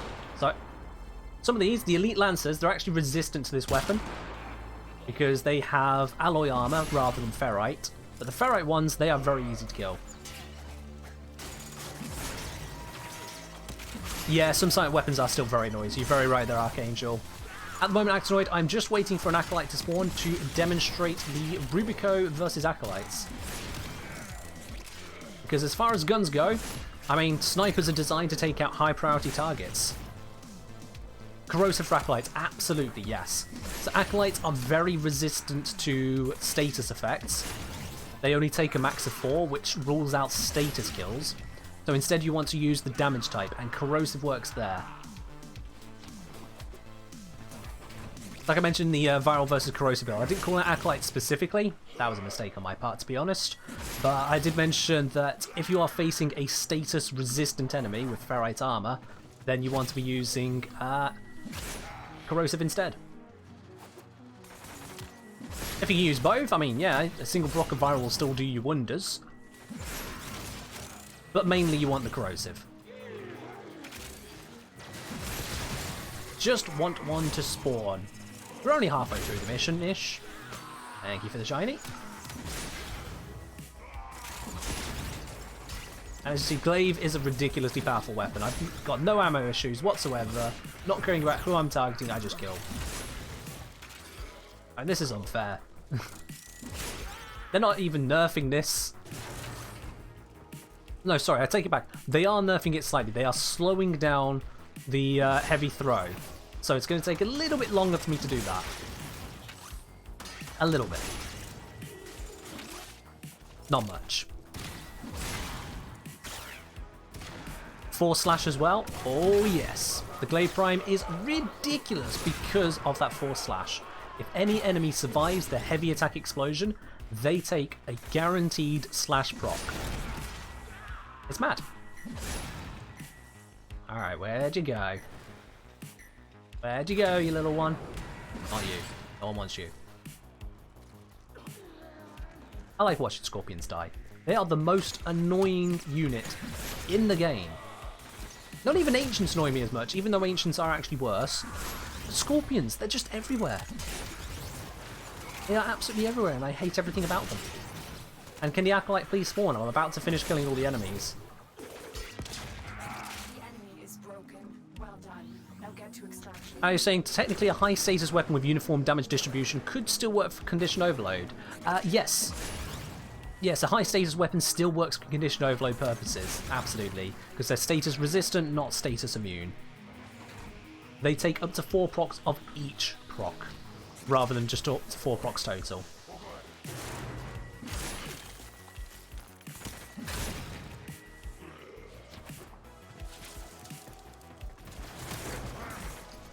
Oh yeah, you're very right, Linderpin. The Grenadier don't like the Scorpions either, the way they treat them. Not only do they give them just a machete, like you mentioned there, but they also tell them, drag the murder bot to you. Like, what? I'll have to have a look at the math properly for the nerfed condition overload. I'm usually a fan of prime pressure point anyway, just because of state-resistant enemies and not having to prime them. Just not priming enemies is more fun to me, to be honest, because it's less effort. Alright then, so here's our guy, who's going to knock me down like a dick.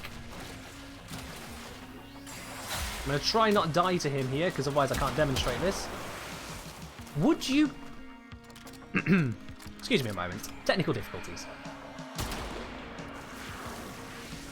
Oh my god. I'm trying to... Okay, so I'm going to stop lining up the headshot. And just show you can still body shot. You see, it's doing plenty of damage. I'm not being very good at my aim right now because I don't usually do this. There we go. When I stop dicking around and just go for the body shots, he dies very quickly.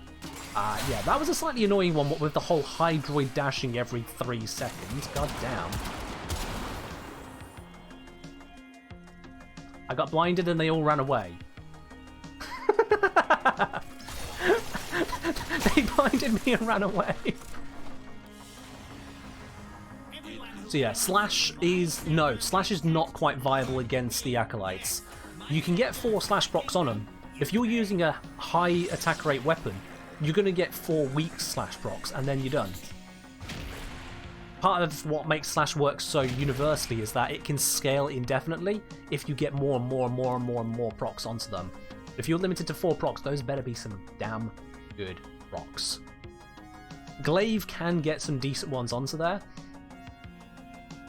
but you're better served going for a high damage corrosive weapon. Which, you can make the Glaive do that, I just have it modded normally for, for Toxin. Yeah, Chorus Slashes will absolutely do a lot of work. Chorus Slashes benefit first of all from the fact that a lot of her damage scaling is innate damage, rather than from, say, elemental modifiers. So she gains a lot from that already, so her slash procs are amazing. But then on top of that, yeah, absolutely, just Cora. Cora is just damn good. Alright. So let's have a look then. Someone wanted me to have a look at their Riven. There we go. Right then. So let's have a look at this Riven. It's for Sepfan, so that's going to be a Zor, which I have the Anshar as mine. So we got crit damage, crit chance, plus damage corpus. Alright, plus damage corpus.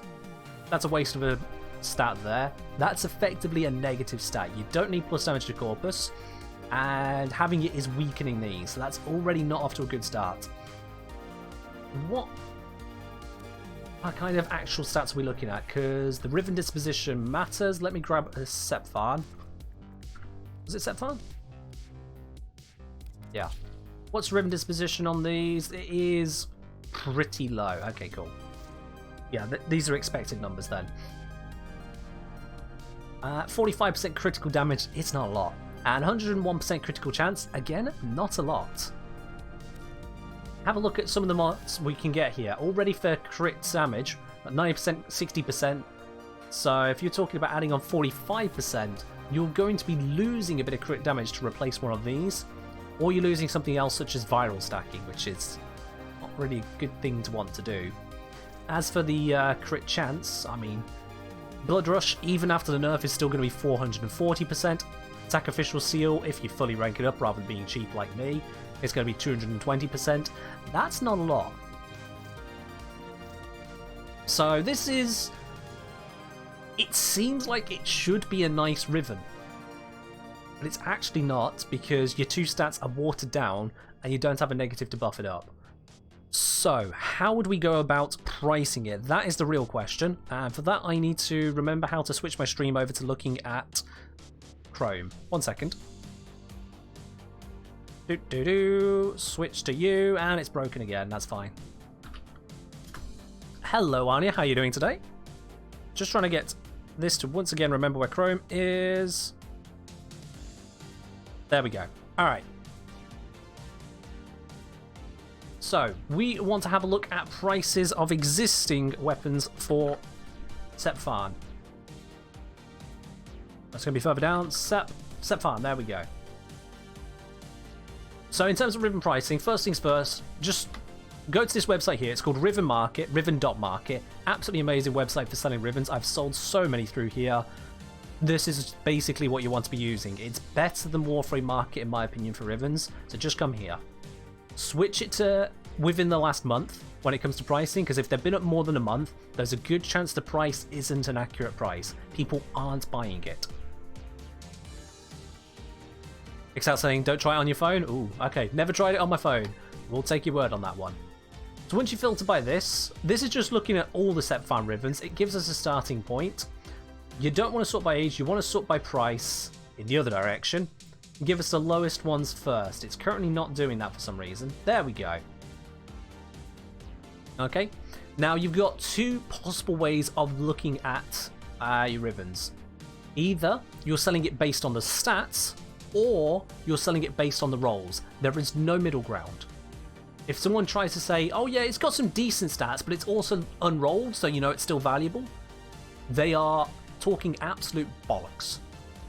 If you've got good stats, you don't need to roll it. If you haven't got the stats you want, you'll need to roll it. So there's only two options. Either you're rolling it or you're not. Either you care about the rolls or you care about the stats. No middle ground. Don't let people try and push you otherwise. They're just trying to scam you. In terms of this then, if you are looking at unrolled, if you've got an unrolled Riven, you'd set this to max 0 and filter based on that. And you see, unrolled, there's actually not a lot of competition in terms of selling an unrolled set farm Riven.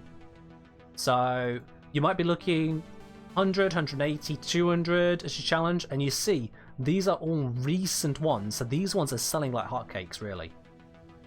In terms of evaluation, I don't know why this is still not sorted correctly actually. Is it still sorting by age? No. There we go, okay, that's better. It must have just come onto the board or something, I'm not sure. Another satisfied customer. You can see from this, we're looking at the valuation around the 100 to 150 mark is reasonable. You can try and get more than that, but you'll be slowing down your selling rate. As you can see, we're getting into week-long ones at 200. You could put it up for 200, so long as you're active enough to pick up someone who will actually want to purchase that from you. Because a lot of people go down the list, message, so you're basically praying to be online when these guys aren't, if you go for 200. I think 200 would be a reasonable price if it's unrolled. And yo, Bill20NI, thank you very much for the follow. Glad you're enjoying the channel. Now let's have a look again at your Riven there. Just going to minimize out of this. Alright, so yours has 4 rolls, so unfortunately those 4 rolls have already damaged the value of your Riven. Not that 4 rolls is particularly bad news, but because, let me just get my window back, because if I'm searching for a unrolled Riven, I'm not going to search for unrolled, but maybe up to 4. No one does that. Seriously, no one does that. People either search for unrolled Rivens or they search for the stats. So 4 rolls is straight up damaging your value of the Riven. Sorry, you've done it. You've driven it off the lot. You've lost half your value kind of deal. So when you're pricing up a Riven that has some stats you're trying to sell it on, that's when you then start doing it based on the stats. Now, your first instinct might be, okay, I'll just throw in all the stats and see what comes back. No. Filter by your most valuable stat. In the case of your Riven, I'd say your most valuable stat is actually your critical damage, despite how bad it is, to be honest. Your crit damage is your most valuable stat, so we filter by that one, and make sure you've got your rolls set to -1, so you're seeing everything. Resort the prices, because it's probably going to shit itself. Now, here we've got an example. Someone's selling crit damage status duration at 20 plat. Honestly, that is stupidly cheap. Someone could probably take that from him and just flip it for probably 50 to 100 plat easy. So if anyone is online right now and wants to go buy it from the spook, message them. Get in touch with them. 20 plat is a steal for a set farm Riven. As we see, crit damage, already you're getting into a lot more value, so you have been lucky there. You have rolled a stat which is selling better than I would have expected. These ones, a number of them aren't ranked up, so it's harder to compare the stats. But we're also seeing that a lot of these are more than a month. We've got more than a week. There's not a lot of Rivens moving, which makes it a lot harder for us to see the actual value of them. At least not a lot of Rivens staying on here to see. Looking at this, we got crit damage, crit chance here at 300. That's putting a heavy ceiling on your stats, because these are just better stats than yours. This one, I would say, is better stats than yours. This one, crit damage, toxin, status duration. That's a toughie. The toxin is nice. I would probably say this is also better than yours. For reference, those of you who forget which Riven we're talking about this Riven here. Crit damage, crit chance, and damage to corpus.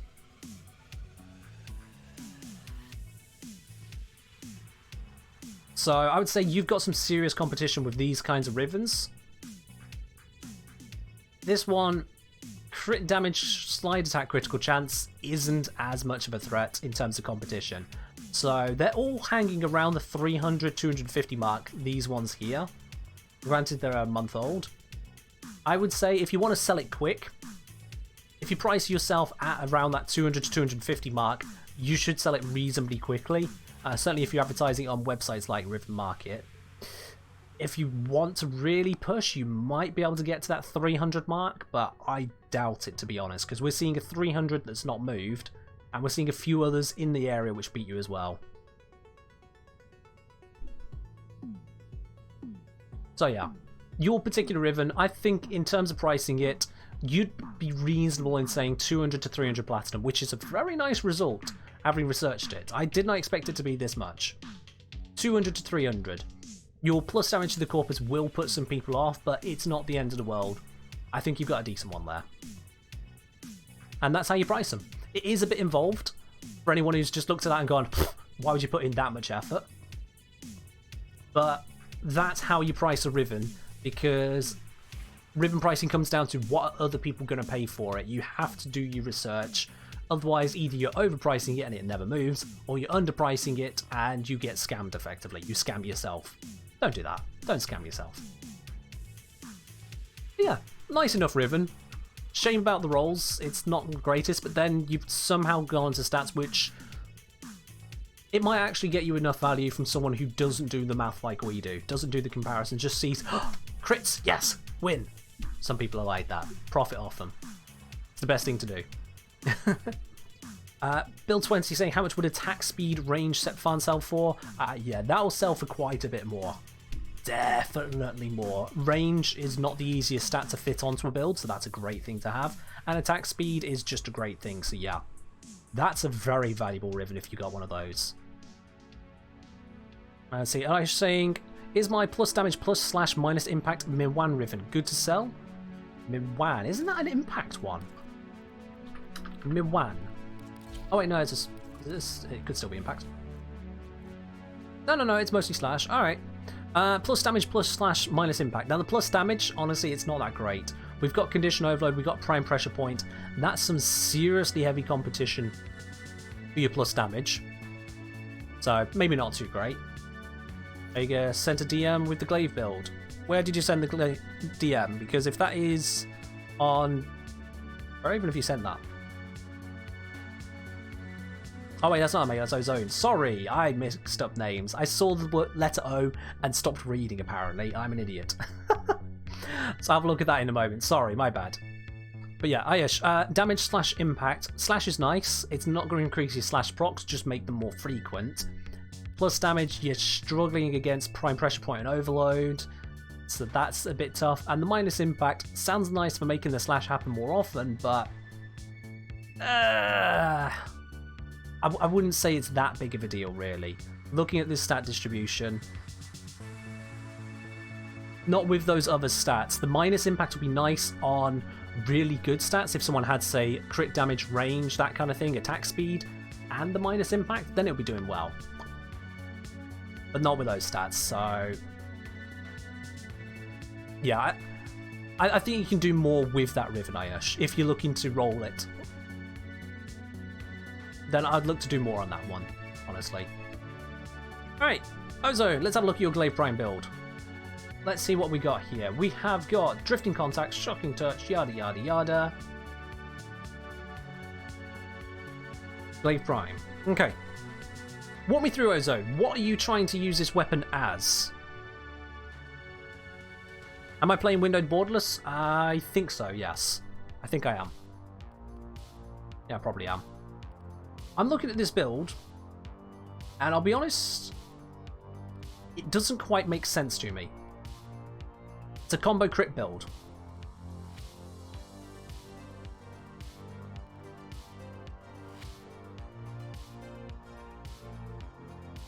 But why? Quite honestly, but why?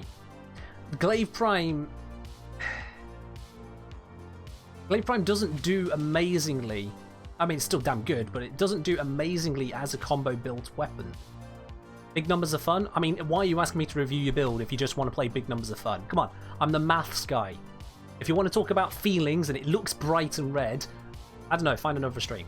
Quite frankly, don't ask me. You got combo duration and status chance. I mean, you need it? Do you need that? You can use Naramon instead of that. And then you can put in Weeping Wounds and you'll get even more status chance. So, Drifting Contact's a terrible idea. You've got the capacity to play with, don't do that. But I mean, you've got Amalgam Organ Shatter. Heavy attack wind-up speed. You're not heavy attacking with this build. So why have you just reduced your crit damage? Again, don't do it. Think what you're trying to use the weapon for. This is alright, because you want the blast radius. That's absolutely fine. That's good to go for. And then this over here, you got your Prime Fever Strike and Shocking Touch. You're going for Corrosive. Reasonable enough, although... yeah. Reasonable enough. I'd say you probably would get more mileage out of going for a viral build, especially if you do Weeping Wounds. And then you have a second corrosive weapon, which will be your corrosive damage against the Acolytes. Because as I discussed in corrosive versus viral, viral wins. No Killing Blow? Yeah, Lynn, no. Ozone is building this as a combo build. So yeah, drop your Shocking Touch, switch this over to... I'm trying to think... yeah, switch it over to not Cryo Rounds, whatever the cold one is. Not Cryo Rounds, that's Rifle.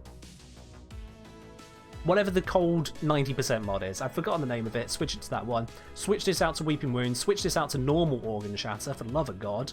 Don't build for something you're not using. And then you're in a better spot. Northwind, yeah, that one, Northwind. But I'll be honest, using Glaive Prime as a combo weapon doesn't seem like a sensible idea. It doesn't. As I was saying as well, I want to understand what the different crits do. I don't have enough information.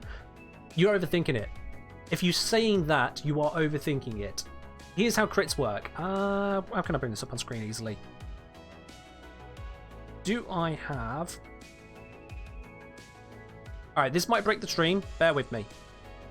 No, that will break the stream. It's not connected. Damn, it's not clicking. Alright, let's not do that. Let's do this another way.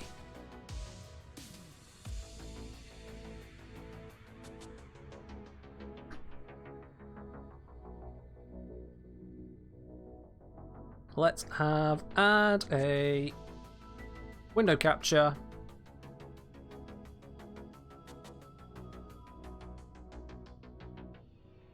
Alright, let's do some discussion time. There we go. As I was saying, doesn't the heavy attack wind up affect the throw? It affects heavy attack throw. I mean, yeah, that would actually affect the throw. You're right there, it would affect the throw, but even then, you're still doing a combo build on a Glaive Prime, which is kind of hurting me a little bit, because Glaive Prime is not a combo weapon. I showed this in the melee comparison video. Glaive didn't do its work. But let me show you how crits work. Crits. That's coming up tiny on the screen. Let's make this larger. Format, fun. Crits! Hey, there we go. That's a bit better on the screen, isn't it? So, let's use the stats we've got over here. We've got a crit chance of 22%, and we have a crit multiplier of 1.4 times. That is absolutely terrible, but that's because it's an unranked Zor. It's never even been gilded. This is what happens to ungilded crap.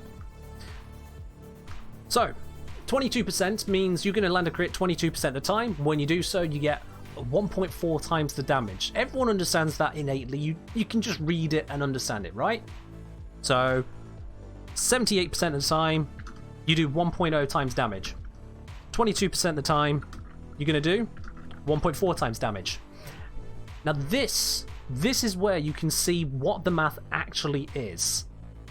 You are not gaining 1.4 times damage, you are gaining 0.4 in this case.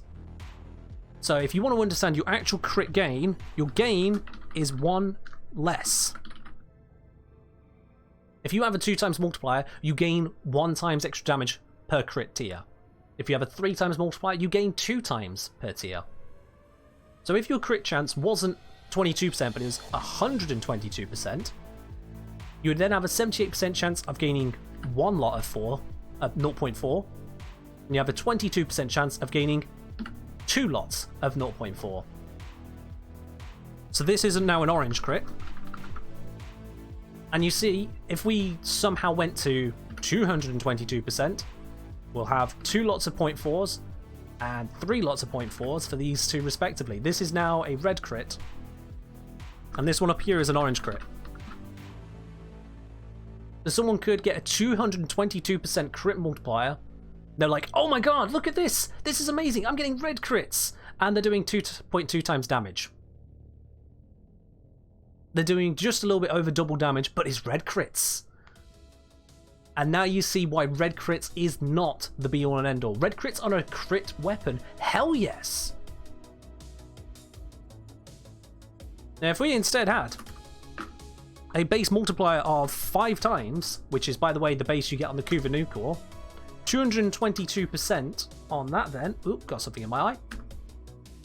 That would give you a 78% chance of getting 2 lots of crits. So 5 times is actually 4 times bonus per crit. With 78% of the time, we'll get that 4 times bonus twice over. So we'll have 8 times plus your basic 1 times. That equals a total of a 9 times bonus. 22% of the time, you'll have the 4 times bonus, 3 times over, plus your original base, equals 13 times. That's why crit damage as well as crit chance matters. These two together. The 222% crit with bugger all gives you bugger all. Holy shit, is the Nucor 5 times? Hell yeah. Look at this. Look at this stupid thing. That's its base. Look at this thing. We've just the crit damage mod here added on. I've got 10.5 times multiplier. 10.5. Do you want to see just how ridiculous that multiplier gets? Oh, you can't properly see because I've got this in the way. There you go. I'm going to shrink this off to the side a moment. That's better. We got the crit damage just coming from this. One mod. 10.5 times multiplier. Definitely got something in my eye. God damn it. Let me show you how that really fully works out, okay? We have 20.1%, 1% crit chance, 10.5 times multiplier, which means I'm just going to round 20.1 crit to just 20%. Alright, you know, the 0.1 doesn't matter, it's never going to matter. We're just going to skip that bit. So 80% of the time, we'll get 1 times damage. 20% of the time, we'll get 10.5 times damage. Which means, on average, y'all should know how to average these kinds of things out. I'll show you anyway. We do 80% times 1 times, you get 0.8. 20% times 1, 10.5, you get, what's that? It's going to be 2, 3? No, it's not. 10.5 times. No, it's 2.1, yeah, 2.1.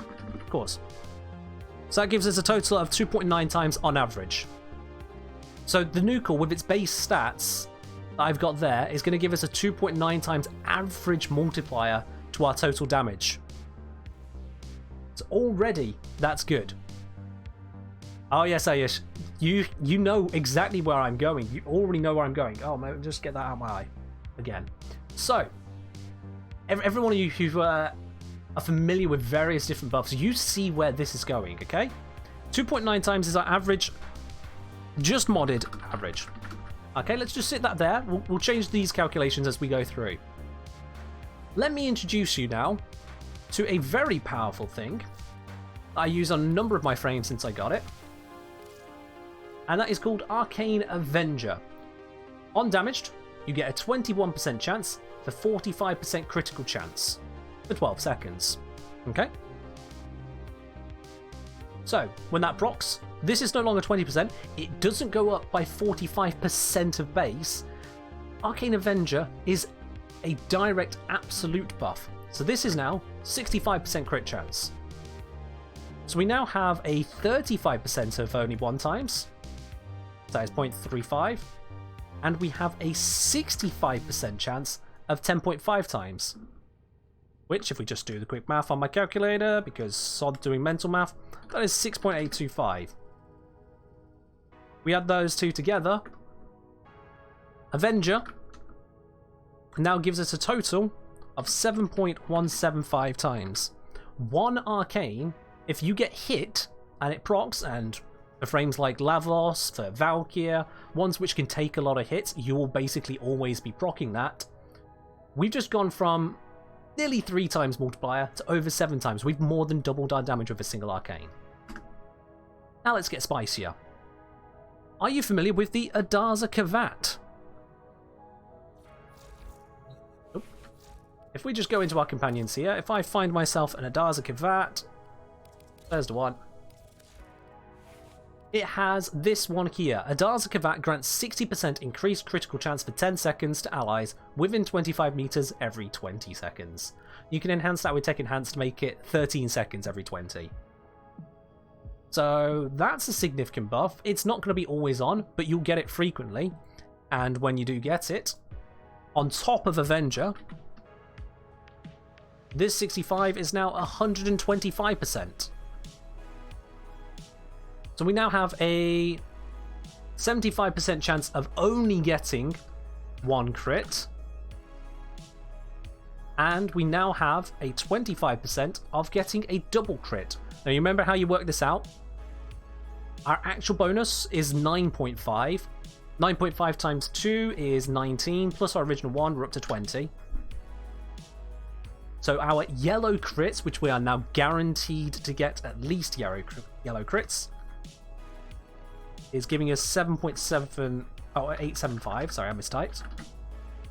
And over here, we have a 25% of 20 times, so that averages out to 5. We add those together. With our Adaza plus Avenger, we are now getting 12.875. You see how this is scaling insanely. You see why the Kuvanuka is absolutely insane. Someone else mentioned Harrow. If you're not familiar with Harrow, you're about to be. Let's go grab good old Harrow. He's a long one to farm. He's absolutely worth it. He's got this ability here. You can see that. Nope, my head is in the way. Let's grab it another way because I don't want to move my head. There you go. Now you can see it. So this, at base, well, not at base, just built into it. You go invulnerable for a bit. Your entire team does. And then once the invulnerability wears off, you gain crits. Those crits are 4 times stronger on the headshots. And this is, again, an additive bonus. The absolute max you can take it to is 50% standard, 200% on crits. 200% on headshot. Let's bring ourselves back to the new core. Let's have a look at this again. So, let's go straight to the headshot. Let's say you are very good at aiming, and you know what? Why not? You should learn how to aim a beam at someone's head. It's not exactly like a projectile. It's going to hit the head if you aim. So, we add a full 200% onto here. Bam. Which means this has gone up 2 tiers. So we are adding on another 19 to this. And this has gone up by 2 tiers.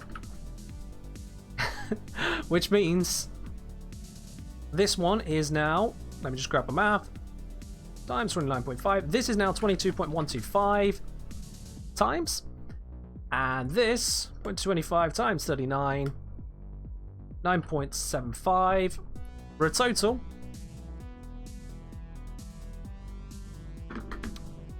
adding in Harrow with the headshot, you are now getting 31.875 times. Chenzo asking, what elements tools do you consider worthwhile on Kuvanuka? Would magnetic work, especially corpus enemies? Alright, so magnetic damage is honestly forgettable. Don't worry about magnetic damage. If you're putting magnetic on the new core, it's almost purely for condition overload.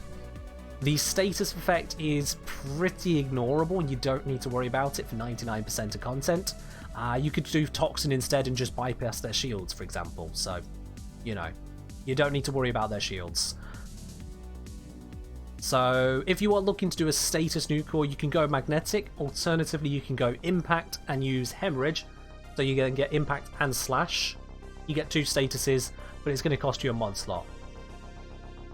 Honestly, I feel like that might be overkill at that point. The new core's already doing you a lot of work. Do you really need the extra status? But a lot of people like to go that way.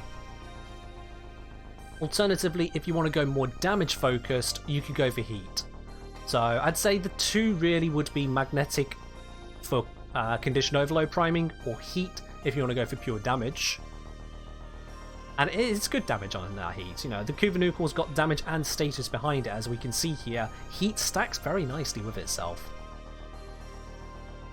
Impacts you can go for, but it's a little bit cheese. I'm not sure it's really the best long-term plan, but you can do it. You can absolutely do it. It's just you're really fully focusing melee for that. Although the Kuvanuka is still good, as you can see here. Stacking up these, you got Arcane Avenger procs. That's plenty doable. Your Adaza Kavat active. Yeah, that's pretty reliable. You got Harrow doing his thing. Yeah, that's reasonable. You're getting the headshots. You're at 31.875 times your average damage of the Kuvanuka. Basically, no other weapon in the game can consistently pull off this level of bull. The Kuvanuka absolutely smashes it, and this is why when people talk about red crits, you look at this here, we're talking red crit territory. 100% gives you yellow, 200% gives you orange, 300% gives you red crit, with 25% of a second tier red crit, which you just can't even tell the difference. Even without that 300%, just on the yellow-orange crits, we were already looking at 12 times.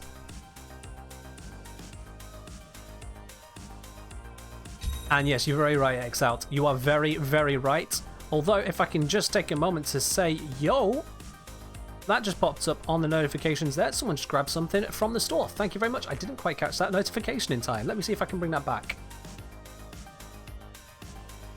Athlia there has just ordered one of the mugs on the new merch store. Athlia, thank you very much. I appreciate it. Enjoy the mug. Is this lovely one here, for those of you unaware? Absolutely gorgeous. And on the reverse side as well, we have Let's Solve a Practical Problem. You can get those mugs over at the new merch store. So, yeah. As Excel's pointing out here, this is why you don't always want the crit buff from Smeeta. Smeeta will set this value to 200%. Now, if your value was 125, like it was before, that's great news. You get guaranteed double multiplier. Hell yeah. I'm just going to delete these because these are no longer true now. But if your crit chance was in fact 225, and then you get your Smeeta 200% crit chance buff, it's going to nerf you down to 200. So do think carefully about bringing your Smeeta if you are relying on red crits for your maximum damage, because Smeeta will nerf you from time to time. Alright, there we go. That's some really heavy math. I've gone right out there on the math there today. In terms of your crits, that's how your crits work. So if you want to go back and read that in the stream, there you go. We've basically got a video made.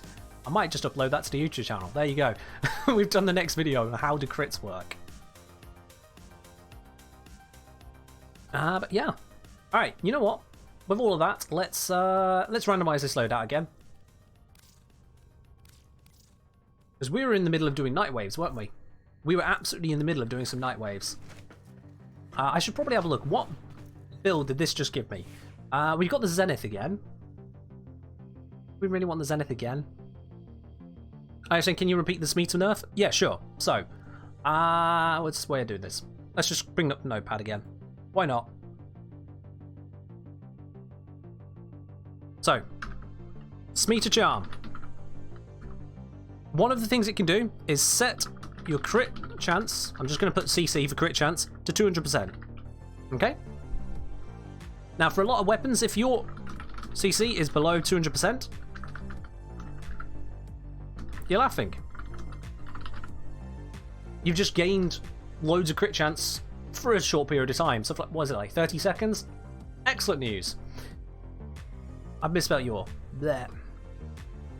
If, however, your CC is over 200%, it gets dropped to 200% for that buff.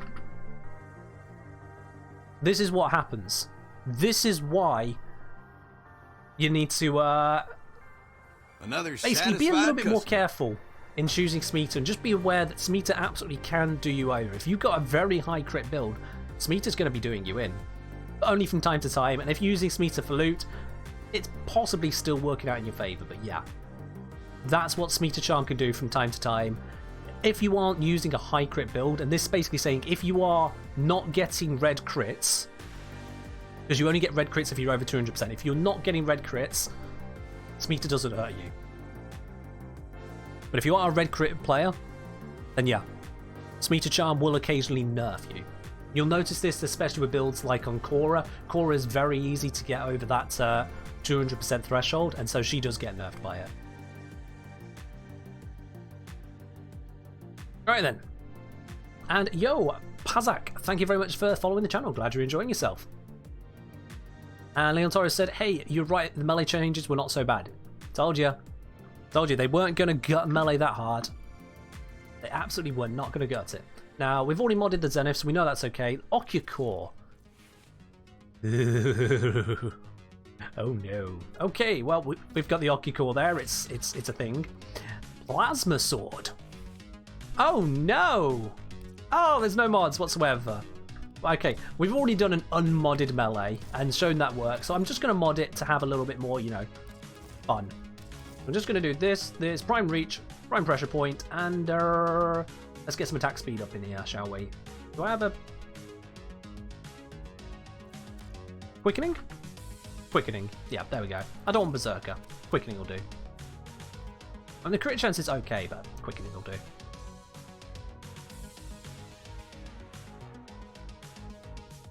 I was saying, anyway, so guns can already pretty much murder regular steel path enemies, yet people are still panicking about conditional galvanized mods being on kill.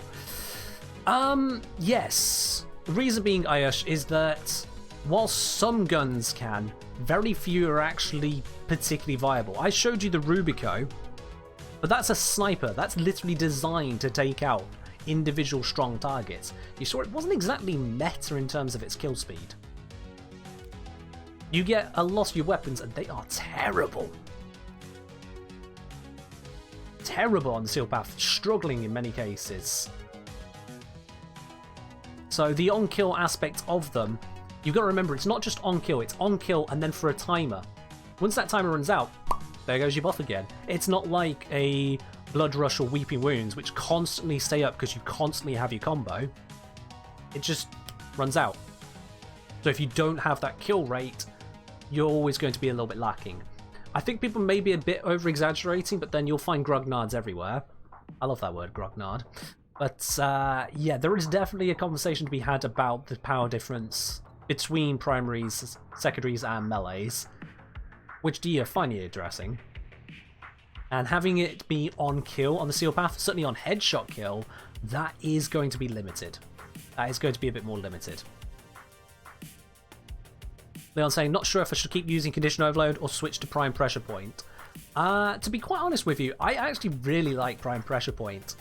I don't have to worry about status priming absolutely everything I try to kill. It's a little bit more brain dead, but it gets the job done.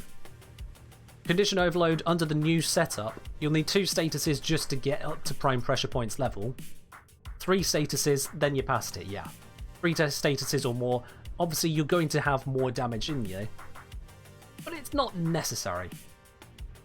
Prime pressure point will do you for a lot of content anyway, to be quite honest. But then condition overload is damn good still. So really, just pick whichever you feel better with. Do you like throwing out status effects? Condition overload. Do you like just smashing enemies and not having to switch to a different weapon when facing acolytes or sentients? Prime pressure point. That's pretty much the difference at this point. Alright, we've got our terrible build. What's our chroma setup? It is nothing subsumed, apparently. Okay, wow. We got high strength, high duration. I think this is my Vex armor build. Okay. An older Vex armor build, I think, as well, because I've got an older equilibrium on there. Fixed. It'll do. Oh, I can also upgrade my vitality. There we go. This is a really old build. It'll do. And we got Carrier Prime. Hey! The game finally recognises what's a proper companion to bring along. I'm going to switch this back to public. We're going to go back to some more of these invasions. I've been very, very slowly doing these today. Actually, I think we... Have we done all of them from the Nightwave, or do we need to do more? I was saying, if you had to, what would you subsume onto Chroma? And what would I swap it out for? Oh, that's easy. The swap out, you either get rid of Spectral Scream, and you'll be getting rid of that one basically for everything, or you get rid of Effigy if you aren't doing Profit Taker, because it's basically just not useful anywhere else. I'd say normally just go for Spectral Scream, unless you just want to be memeing. I think getting rid of that also loses your cycling ability, which is why you'd probably want to be using Effigy instead.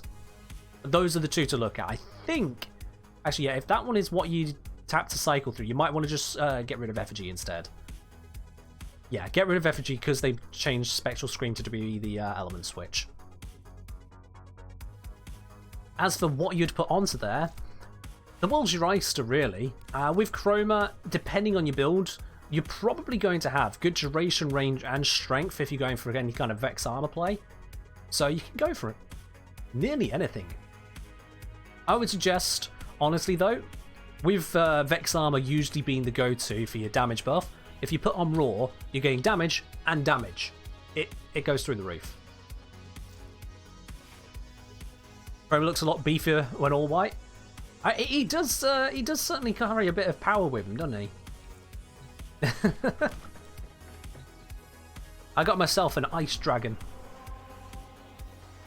So, does anyone want to join in on some invasions? I'm pretty sure I need to do some more. Let me just double check. Oh god, yeah, I need to do another 5. What about Eclipse instead of Raw? Ooh, I just try to remember. Is Eclipse pure damage? I don't think it is. I mean, Eclipse is already, you know, shaky as a ability. It kind of varies in wild ways. It doesn't give you its stated buff. I don't like Eclipse because it lies to you. Just on principle, I don't like it. Let me see here. Damage buff is multiplicative. That's calculated after weapon total damage. So theoretically, it should do better. Yeah, it should be doing better than Raw on that side of things. Damage bonus is reduced to 150%, so it can still get quite a bit of a bigger buff, yeah. So yeah, I'd say go Eclipse unless you are using a status build, like Slash build. Because if you're using Slash, then you want to be using Raw. The other thing, yeah, as Ozone's pointed out, Eclipse is just for you unless you use the Augment, and if you're going to be using the Augment, you might as well have gone for Raw, because now you're cutting out other parts of your build. Still, I don't like the fact that Eclipse doesn't actually give you the bonus it states, because light levels across the maps, they're not either light or dark. They're a middle ground, and so it kind of gives you a middle bonus. The bonus showing to you is a lie, and that's a problem. That's a problem. I just saw on the side of my screen there what it looked like when I did the wavy hand thing. That was ridiculous. Yeah. I start saying Eclipse still better than Raw for Slash builds on your testing. Where did you test that? Did you test it in a mission or a simulacrum? The reason I say that is if you're able to test with always on bright light, it's going to be different compared to actual mission location varying light levels. Does Eclipse not work on Slash procs? So Eclipse will still buff up the damage. From what I read there, it's not a faction damage buff though, so it shouldn't double dip, I wouldn't imagine. I don't think Eclipse double dips. I'll have to test that at some point. I just don't like Eclipse as an ability. I don't like having to worry about the light levels and the fact that the game is lying to me. You know, come on. Why can't they at least just tell us the actual buff? Tell us the buff. Ozone, I think... Was it Ozone who wanted to join in? Ozone said yes. Alright, cool. Let's invite you in. There you go. Alright then. We've done a bit of Jupiter. Let's go somewhere else. Let's go to Sedna. Let's not do it on the Seal Path, thank you. And we've got the invasion here. Exterminate or exterminate? Oh, that's a tough choice. We'll do exterminate.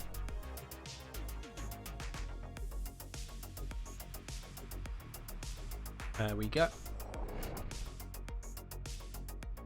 So at the moment we are working through some Nightwave challenges. Just a couple of them in between discussing 10 million rounds of mathematics. Oh, you think we should do exterminate? Sorry, Ozone. Yeah, we'll do exterminate after this one then, yeah. Sorry, I chose the exterminate rather than the exterminate. I didn't see your message in time. I'm just gonna take a few hits for a bit. No. I don't think these enemies are going to actually properly protect my Vex armor, are they? No, never mind. We don't need it. I'm using the Okicore. Okay, wow, that is... this is a bad weapon. And that's radiation damage as well. Oh, that's terrible. God damn. This is a horrible thing.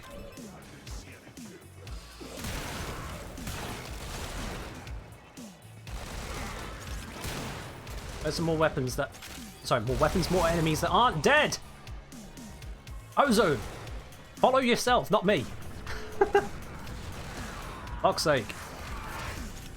They'll say, I think they should redo how Chrome's Vex armor works. Probably, to be honest, yeah.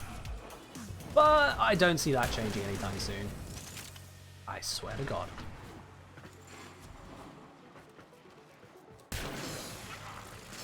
Oh, that damage is painfully bad. I actually just used a whole clip and he didn't die. Huh. Alright, now let's try it with the melee. That wasn't a fair comparison.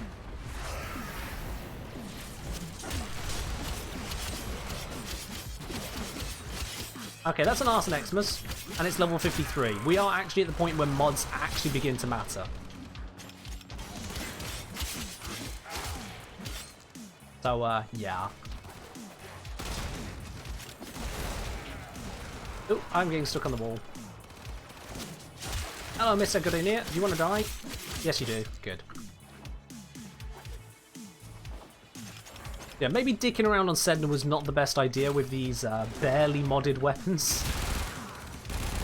Although we do have this machine gun Zenith. That's something. God, the screen shake on that is insane. Where are these enemies? Oh, we're all dead.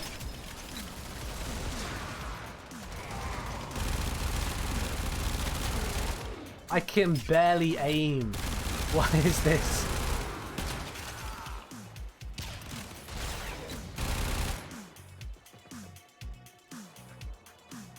Using the lift or something?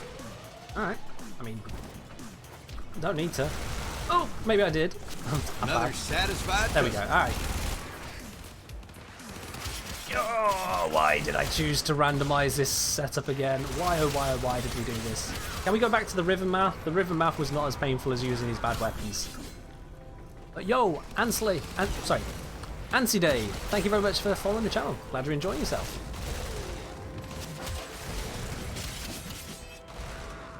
Remember as well, guys, we have got the Riven raffle, which is to be drawn in a little over half an hour's time at the end of the stream. So, if you do want to get yourself a veiled, I believe it's a melee Riven on PC, make sure you do get yourself those Riven raffle tickets. You hit the blue spanner at the bottom of your chat window, and that's how you get one. X out saying it's fun to watch. Ah, yes. I suppose watching me dick around with the worst weapons in the game might be that bit entertaining for you masochists. No, sadists. I'm the masochist doing this. Yeah, you're all sadists.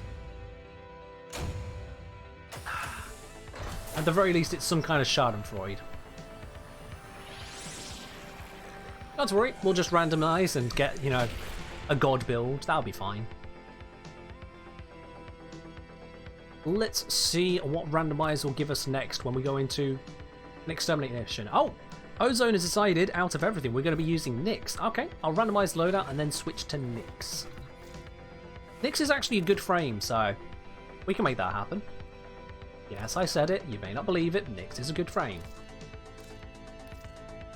So, sorry Gara, you've been overruled. It's Nyx time! And we have Tybron Epitaph Volnus Prime. Did I just have a Gara Volnus Prime? Really? Wow. But there. Yeah, Nyx Prime Epitaph. I mean, this is going to go just fine. I'm going to switch this over to a slightly less ridiculous one. And let's use Vazarin. Why not?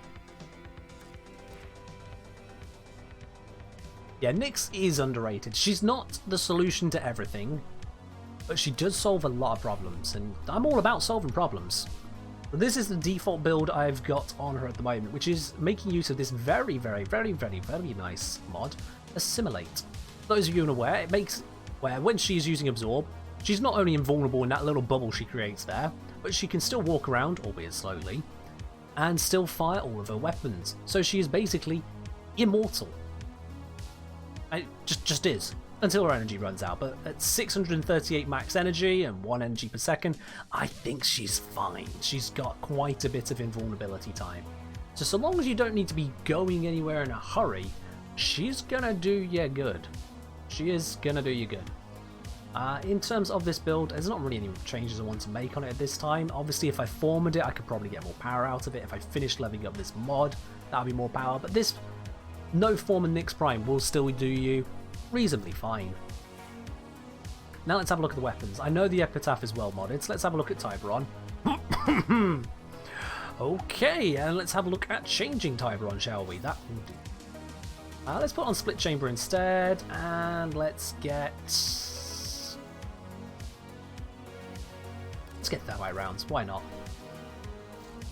There we are. Now that's a little bit better, given the fact it's still terrible, but it's a little bit better. And this is barely modded. I don't even have a potato on it. Oh no. So I'm going to just leave that as it is and call it a day. I'm going to call that a day. Yep. That's what we're working for. Still saying I want to do a Reeve Nyx to fix the mobility. Oh, I didn't know you could Reeve whilst using her fourth. That's interesting. Anti-Day saying, hi cutie. Oh, thanks. Can you tell me if Vermisplice's range can be boosted if I change my build with Tremor Grip for Brash Grip? That's a very good question. I believe potentially. Let me double check. I'll double check for you because I know where I'm looking for this. I think I know where I'm looking for this. So, Vermisplicer. Yeah, so if you go from Tremor to Brash, you go from 16 to 30 meters. So yes, absolutely, Brash Grip will give you nearly double the range. Absolutely. There we go. Question answer. Sorted. Alright, we were doing the... Which one? It was this one. Now we have the choice of Exterminate or Exterminate. Last time we did Exterminate, but Ozone said he wanted to do Exterminate this time. So we'll be doing the Exterminate one. As I say, I'm like the Warframe all-around information guy. Hell yeah. Warframe is one big practical problem, and I solve it. I mean, Warframe's a great game. It's a problem. And it says, I remember reading somewhere that Nyx was originally the female version of Excalibur. Well, that would explain why I spent a long time not liking Nyx. I still dislike Excalibur, though. I've got an itch on my lip. Alright then. I appear to have a shade equipped, which has... Oh, it has got enemy sense, I was wondering.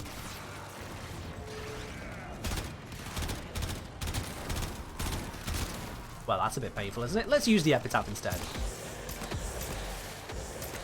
Much better. Oop! Dead. Now, I've messed around with those two enemies. I'm probably going to find no one else, because Ozone has probably gone ahead and killed everything in the map. So I'll just jump ahead of Ozone. There we go. So you ready for the invulnerability bit? Here we go. Come at me. What are you going to do? What are you going to do? I can't knock myself over. You can't kill me. Granted, I don't have much speed, although the haste smoke does seem to work, so that's nice. Yo, Frosted Pancake, how are you doing? It has indeed been a while. I recall you all the same. How are you doing? Nope. Alright, where are these enemies at? There's one up there. Shoot him through the floor.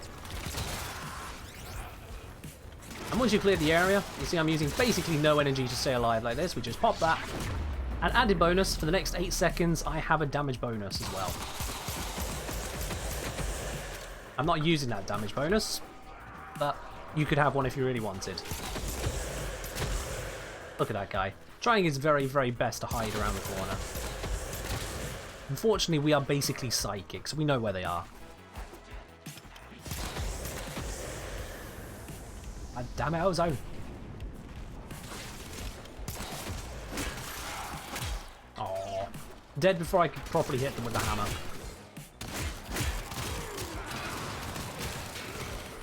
Oh look, there's so many enemies. Let me just make myself invulnerable. This is the power of Nyx. I was to say I'm good. Just looked at the channel after a while. Almost hit 10k. Yeah. We're at, I think when I last checked, I think we're on what, 8.8k subscribers over on YouTube. And honestly, that is amazing. So every single one of you, you're one of those subscribers on YouTube, you're wonderful. Thank you for helping make all of this just continue to grow. And if anyone is watching right now and you're not a subscriber on YouTube, I really do have to wonder what your priorities are. It's completely free. Go do it. You know? As the Australians say, I'm not here to fuck spiders. Bringing you some big old content. Come and enjoy it. Nyx is broken. Nyx is not broken. Nyx is just very good at certain things. Like turning this person into my ally. A very weak ally because enemy damage versus enemies is honestly terrible. Let's just disable that. She's done now. You, join my cause. I have given him a 1300% damage buff. Will he use it well? I don't know if he got that kill or not. I think Ozone got that kill. Let's just kill him.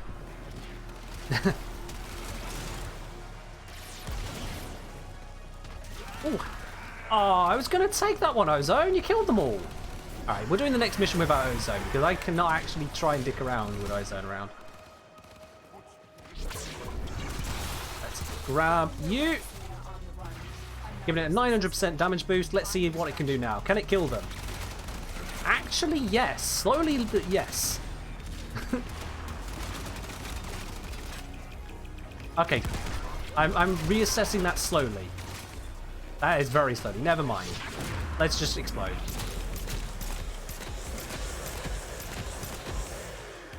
There we go. It's alright, Ozone. You can stick around now. We got a chance to dick around. That was not very good at all. They'll say I actually used mind control on Loki and then slapped them with the Archititron. Yeah. It can do some stuff. Like, I've given him 1800% damage buff. Can he do something with it? Come on over here. Come on, Bombard. He's doing, yeah, he's doing fuck all. Look at him, he's straight up hiding. It's a space. Let's do that instead. Now they're all fighting each other. Excellent. This is the content you come here for, right? Where we make the enemies turn on each other for absolutely zero gain. Yeah. Nyx has her uses. She has some decent crowd control. She can go invulnerable, but she's by no means overpowered. Which is good, but not overpowered.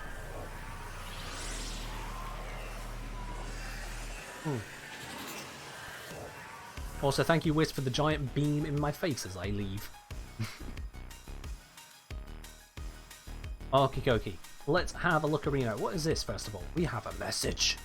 What is the message, Precious? It is... You continue to assist our enemies, your meddling will not be tolerated. Oh, I thought I was going to get a nice message. Instead, I'm getting a lesson. You see, even the teacher gets lessons.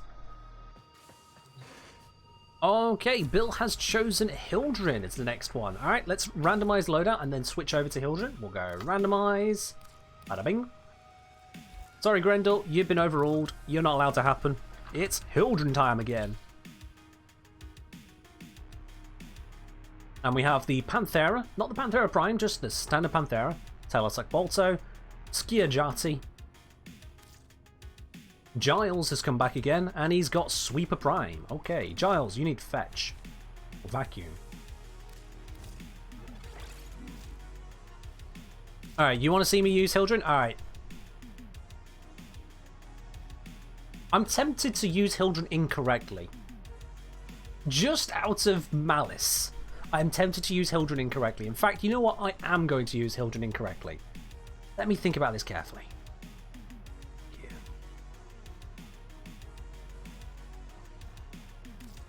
Just gonna use this. This will just give me some inspiration. Don't worry about what I'm looking at here. Don't you worry about it here, one bit. I'm just gonna use Hildren correctly. Don't worry about it. Don't worry about it. Don't think too hard. Just it's all be good. I'm definitely not looking at the best way to make this an absolute monstrous situation. Don't think about it too hard. I'll go for it.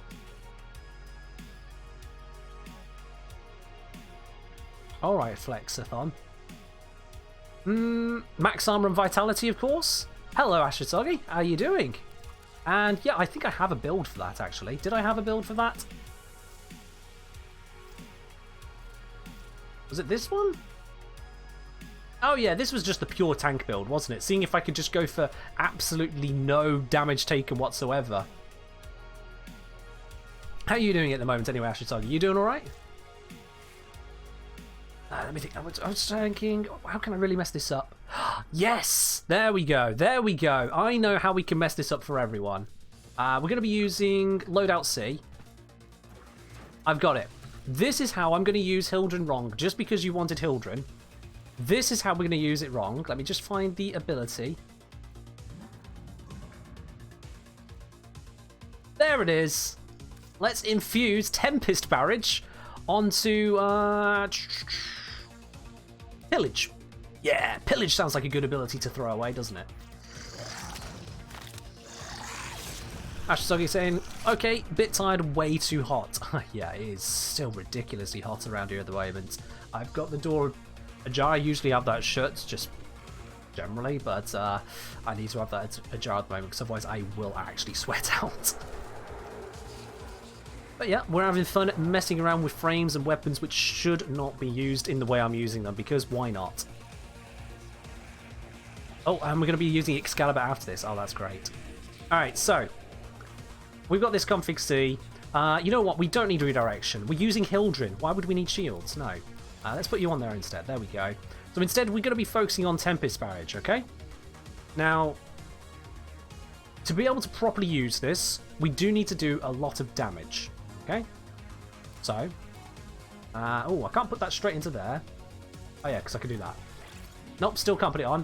Alright, I'll need to use another form of damage. There we go, that'll do. You know what?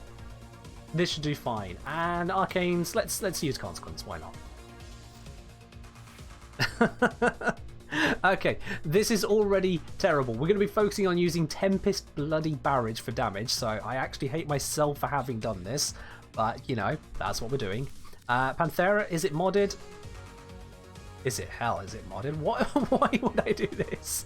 What is this? When did I do this? Okay, no. Let's just... No.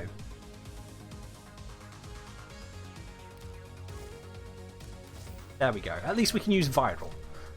Oh my god, that was bad. I've got some stuff here from ages in the past, guys. Okay, don't judge me. I'm keeping this because Augur is useless on Hildren. That's fine. I don't even care about the rest of the build. We got Skirjati to save us. Oh god. What have I made here? Oh no. Oh no. And of course, it's switched over to a capture. Ah, no, I can't do a capture with this. No. We need something a little bit more substantial. Let's do a survival. Okay, that's great. Oh, man. This is an absolute monster. I can't put any of the blame of this on you there, Bill, for picking Hildren, because I'm the one who's 100% made this monstrosity. Don't worry, Ozone. When we get Excalibur, we'll go back to the Exterminate. Excalibur is exactly the right frame for the Exterminate, isn't it? But yeah, I do still have melee. It's fine. I can absolutely use my melee. That's definitely a thing I'm going to be doing. Alright. Let's start with the Telesec Bolto. Because you know, this is going to proc Syndicate explosions. That's going to be something, right? Oh, I didn't jump. I didn't jump again. There we go.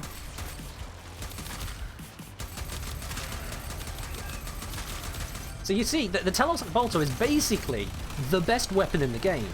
I mean, if I can get past the Grenadier here, and you see, I didn't even have to shoot it and it already died. And now I'm just killing these guys in like 6-7 shots. I mean, do you know any weapon in the game that can kill in 6 or 7 shots? That's my mower. I can't kill that one.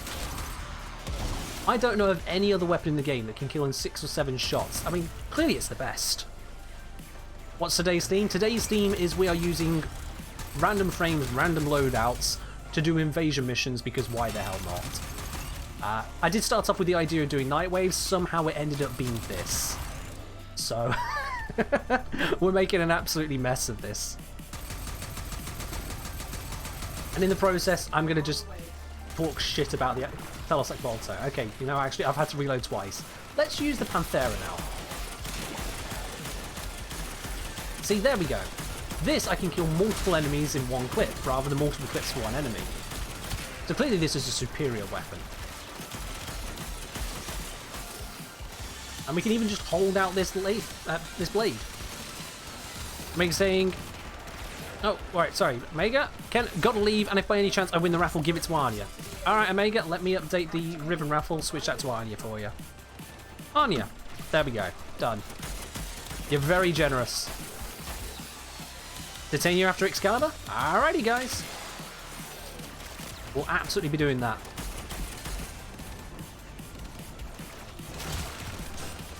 Alright, now we'll do some Skiajati play. Those of you who have been cringing for a while, now we're getting some actual weaponry out. Where have all the enemies gone?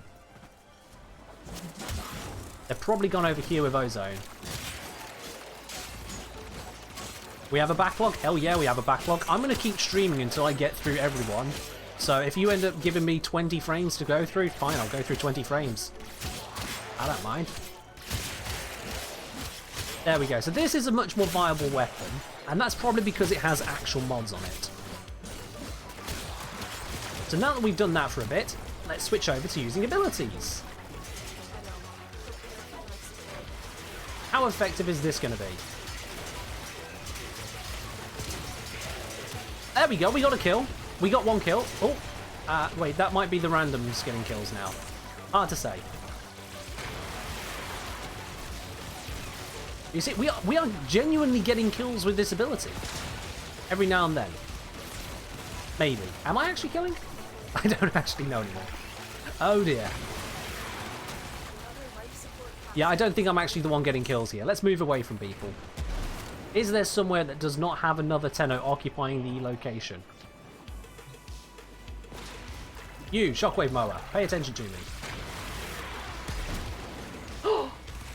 Am I actually kill it? Yes! I killed it. There we go, guys. I have officially used Tempest Barrage on Hildryn to kill enemies. Clearly that makes me the worst player in the entire world. I'm stuck.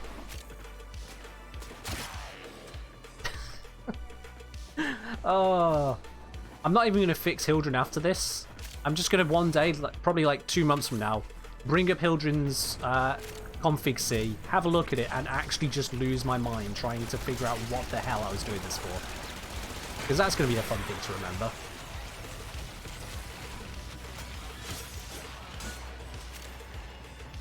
Where have all the enemies gone? Seriously. They just keep on spawning anywhere but near me, and that's honestly a little bit racist. I don't know how it's racist, but I'm considering it racist. Yes, yes, Parrot. Oh, come on. It died to my mower. That's not allowed. I wish someone bleeding out on this mission. They're afraid of my power? Either that or they just don't like the rain, really. I mean, I can't blame them, you know. Big girl is flexing some water on them. I'd use a different word, but I don't want to get banned from Twitch.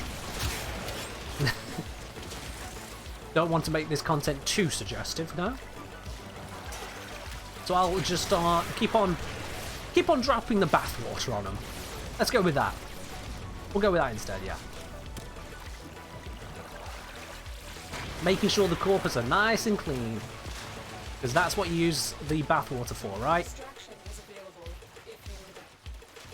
Alright, let's get out of here. I think I've done enough cursed stuff with Hildryn now. We need to leave. She's done. She needs some time to speak with a therapist.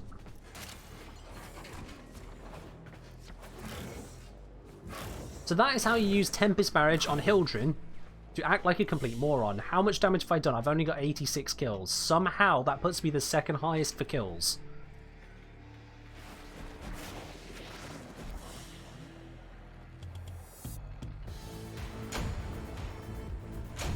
What? Okay, sure. Yeah, sure. Sure, we'll go with it. Oh dear. Alright then, next up on the list we have got OG Excalibur. So we're not even using Umbra, we are using OG Excalibur. OGs. Let's drop away from these randoms, they don't need to be suffering anymore with me. We'll bring back Ozone though, because they're stuck with us. It's mandatory at this point. OG Excalibur using what randomed loadout? It is this. Zuj Prime again. Akshigara Prime. Okay, not terrible. Broken Scepter again, not terrible. And our we're going through all the modes today. Apparently, we have now got Tim. Tim, the top-hatted mower. It's top hat inspired mower. Okay, Tim. So, come on, Tim. Tim actually has some mods on him. I'm not sure why Tim has quite some mods on him, but Tim has some proper mods on him. So, you know, that's good news. He has 6 capacity left over. I have no idea why Tim would need 6 more capacity. What could I possibly put onto him to fit this 6 capacity? Anti-grav array. Yeah, that sounds reasonable. Let's just make that slightly better. There we go. Anti-grav array. As high as I can get it on Tim. Because I can't be bothered to optimize the build. Sod it. Okay, now, because I was saying, looks like you put more forma into him than I hoped. Well, I put forma in... I haven't actually put forma into Tim. No, there's no forma on Tim. So let's have a look. Excalibur. How many formas do you have? Excalibur has exactly 0 forma, not even an aura forma, and he has no potato.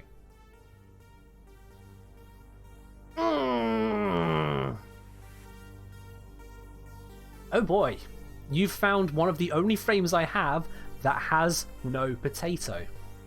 I think this might actually be the only frame I have with no potato. And we're going to keep it that way because there is no way in hell I am putting a potato into Excalibur. Oh boy. No, I'm not even putting that in. No, he doesn't deserve it. Excalibur is horrible. I don't want to. He doesn't deserve it. He barely deserves to use these arcanes, to be quite honest with you. What even are these? Arcane Striking Consequences. Alright, fine. That's the build. We're going with it. No edits needed. Zuj Prime, we edited that earlier, so that will just sit. Akjagara, what have you got on you? You've got a missing mod. There we go. Don't know if it's the right mod to use, but I'm using it. This is a very high slash one, so this might actually do something. Holy shit. That's impressive. And then we have the Broken Scepter. Yeah. I apparently have called this build Infested. It's got viral damage, so I now disagree with that. But it's a thing. Jamet MT asking, do I play Sevagoth any? Or played? I have played Sevagoth. I don't really play him much though. I'm not a fan of his loadout, his playstyle. I've got him looking snazzy. I think he looks snazzy that way anyway. But I just don't play him really, no. But if you do want me to use him, you can always redeem Pick a Frame and pick Sevagoth. I'll use him for a mission. And Rich Boy as well has redeemed himself a Riven raffle ticket. Let's pop you on the list here. Rich Boy 94, no less. So either you are around, what, 27 years old, 26, 27 years old, or you are the 94th Rich Boy to have ever joined Twitch. Either way, welcome. Alright, this is our absolute monster of a build. I don't think I have any mods on this. Oh, I do. Oh, what do you know? I don't know why I've got these mods, but they're there. Let's go make a mess. I did promise Ozone would do the Exterminate next, so let's go Exterminate. Oh, sorry. Yeah, it's no longer Exterminate. Let's do the Capture then. Capture mission means I have to spend as little time as possible using Excalibur, and that is a good thing. That is absolutely a good thing. And if this turns into an Exterminate mission, then Well, you get the best of both worlds, don't you, Ozo? Another satisfied customer. Yo, Jammer, thank you very much for following. Glad you're enjoying the channel. Alright, let's crack this, guys. Let's blast on through this mission so I don't have to be looking at this Excalibur for too long. Because,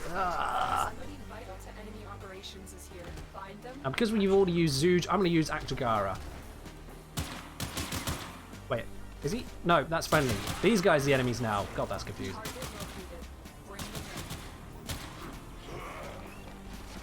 No, that's not an unreasonable amount of damage for 15 shots. What don't I like about Sevagoth? It's just the playstyle feels clunky to me, to be quite honest. He doesn't gel with the kind of playstyles I usually go for. I certainly am not really a fan of building up for the exalted form of him, basically. Oh, I'm taking a bit of damage. That's not great. So yeah, I'm not a big fan of him, to be honest. The kind of playstyle I'm more down for is the style you find with the likes of Wukong. I use Equinox. I use Lavos. Those are my top 3 frames I'll use. And if you can find any pattern between those, good luck.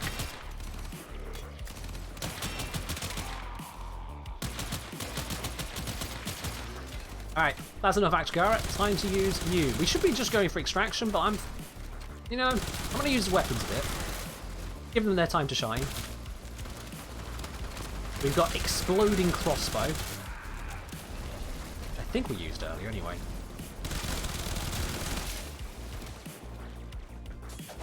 And we have, of course, got the broken scepter, which not only allows me to kill enemies, but it also allows me to drain them. Yeah, give me that health orb.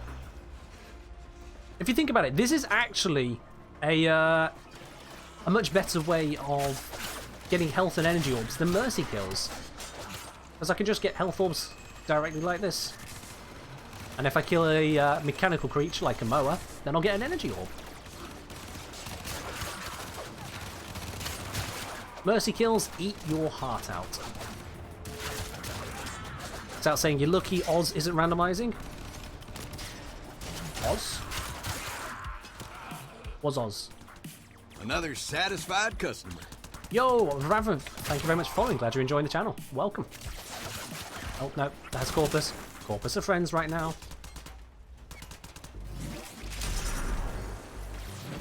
Is the slash dash going to do something? Oh, it actually killed them. Holy shit. Oh yeah, I have the broken scepter, so it's actually got some decent mods on. I'm doing alright, thank you. How are you doing? Oh, I'm lucky Ozone isn't randomizing. I mean, Ozone can randomize, absolutely. Won't make a difference to me. Come on, I'm MR27. You think I can't do a capture mission? I would solo this if needs be. Another satisfied customer. Yeah, doing absolutely well, having a banger of a stream, although we are running out of frames to pick. Ozo? Oh, Ozone's doing nothing. I mean, that's fine as well. So yeah, we've done Excalibur. Linda Pin had a Riven raffle ticket. I don't know if I added that on here. Let me just double check. No, I don't think I added that on, so let me add that up there for you. And then, yeah, so iStars has said Titania next. So Titania is the next frame to use.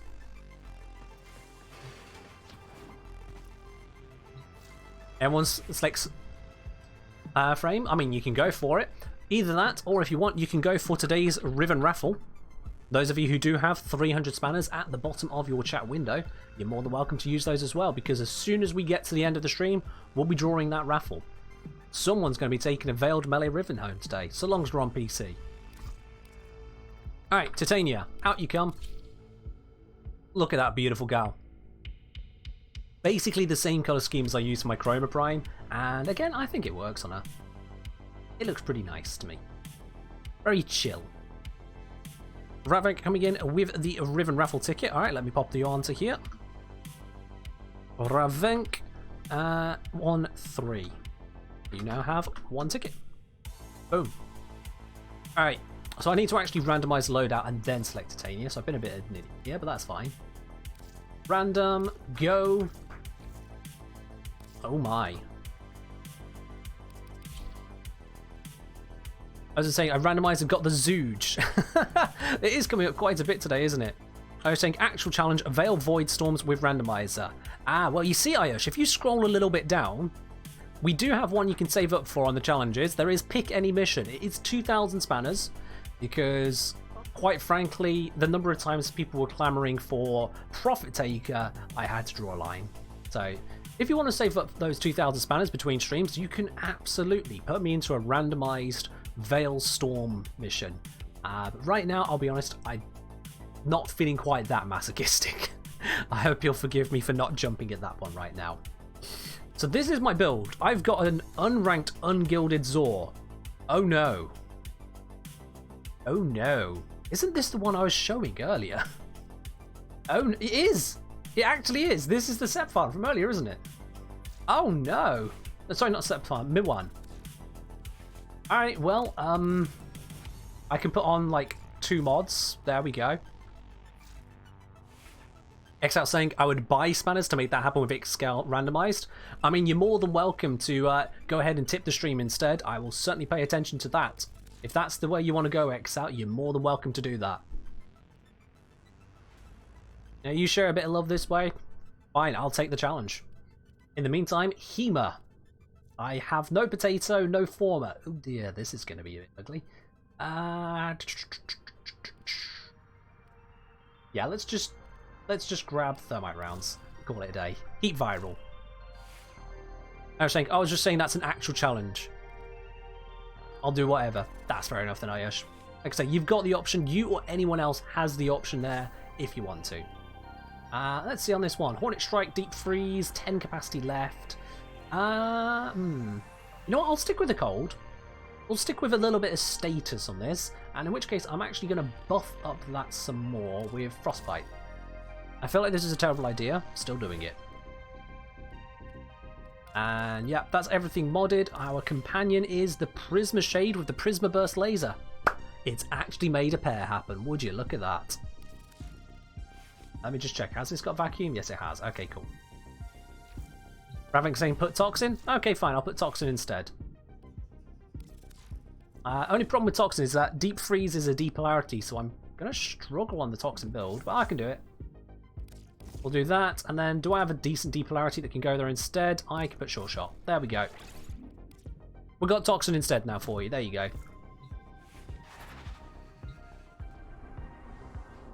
And you're saying if it's stupid but it works, the rest of that phrase should go, it's still stupid, but hey, at least it worked. Now, we've finished up this one, so we'll be doing a defense mission. Oh, this is the worst idea. Let's do it. We've got Oberon Titania. I mean, it's not the end of the world.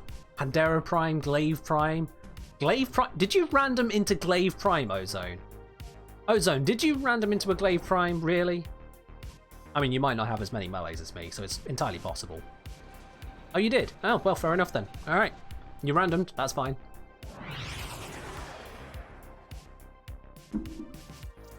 We'll take it. We're probably going to need it. Because we've got this map. And I'm not going to use my 4th ability. I'm just not. I'm going to use Firewalker. But yeah, you've only got like 12 melees. I think I have 12 melees which haven't been properly potatoed. Maybe more.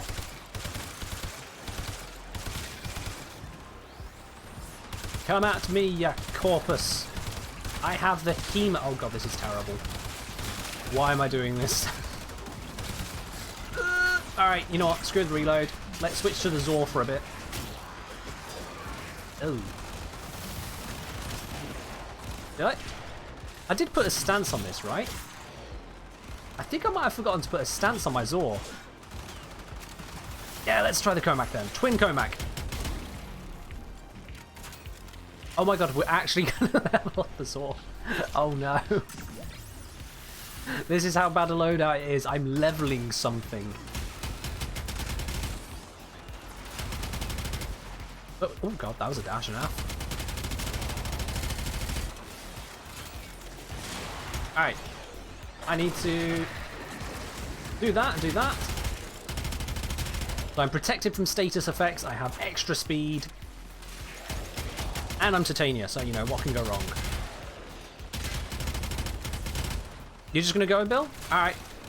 We'll catch you next time. Thanks for joining in today.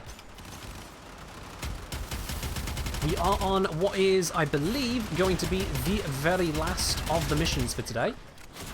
So, if you are looking to get in on today's Riven raffle, you're basically in the last few minutes of being able to do so.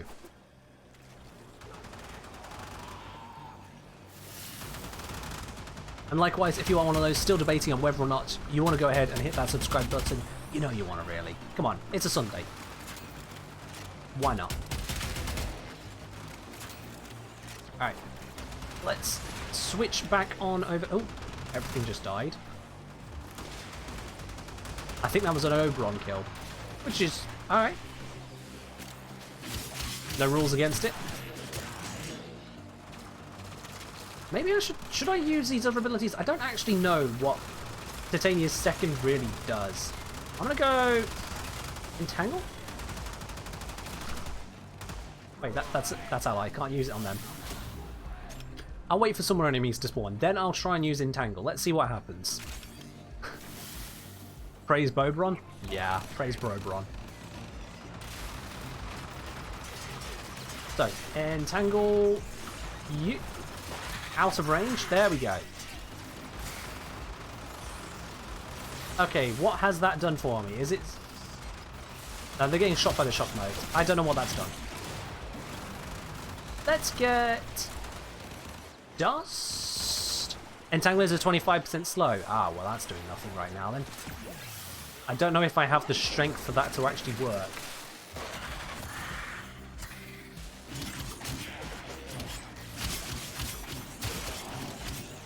Yeah, you know what? I'm going to stop using that ability. That ability is wasting my time and your lives.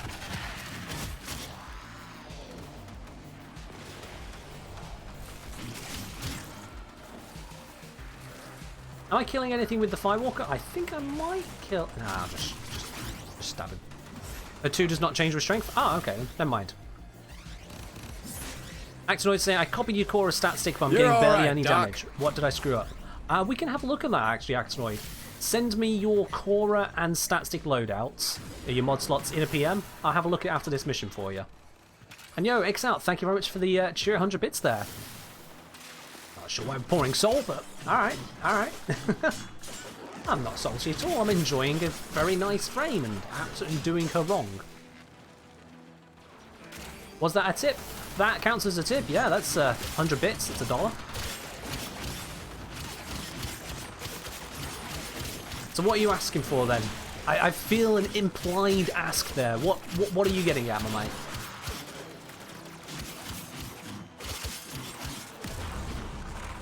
Starting to fear this stream may go on forever.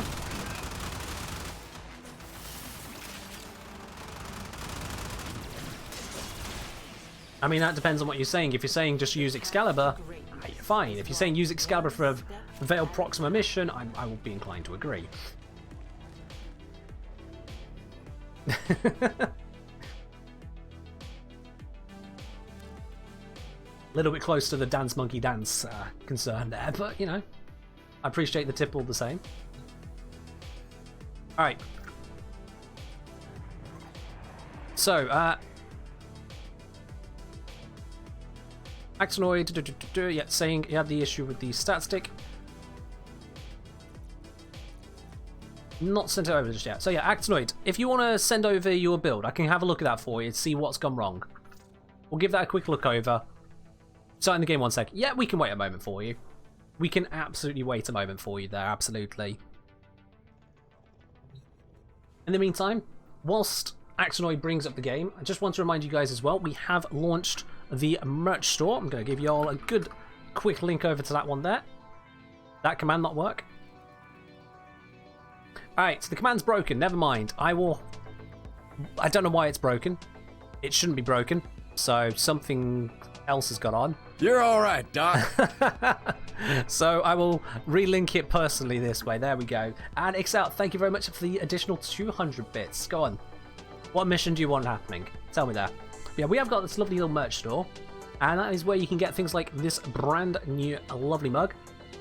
Let's solve a practical problem. It's honestly, it's good quality mugs they're doing. I mean, I'm only picking up the premium items on the store there, but you know, they aren't lying when they say premium. It's gone through the dishwasher just fine. It's been wonderful, and holds a damn good cup of tea.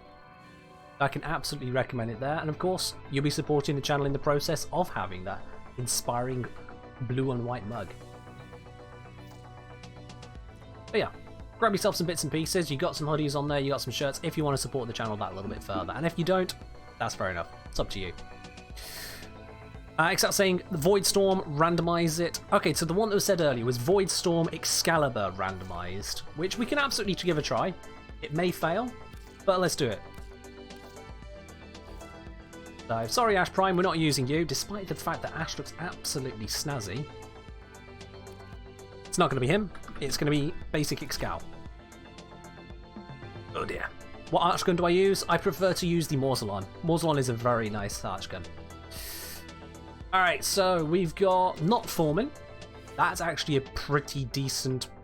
Okay, it's not a pretty decent one. It's actually the worst of the catch moons I've ever built, I think. But it's a catch moon. How bad can it be? So we got not Foreman. We've got Lex Prime. Okay, cool. It's unformed, but it's got a potato in, so it can get some stuff done. We've got the crit damage, but I haven't got the crit chance on here for some reason. So let's fix that. What can I remove?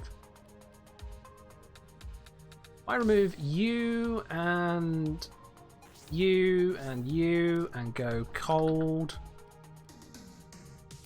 You, and then I should be able to fit this on here. Yeah, there we go. That'll be just fine then. And we've got the Enyo, which is a... Oh god. No potato, no forma Zor. Right, that's not doing anything, is it? Okay. Let's switch this over to Zenric. I'm going to need the energy. Absolutely. And I think Axonoid has just sent over the build. Let's have a quick look at this real quickly. So we've got Broken Scepter.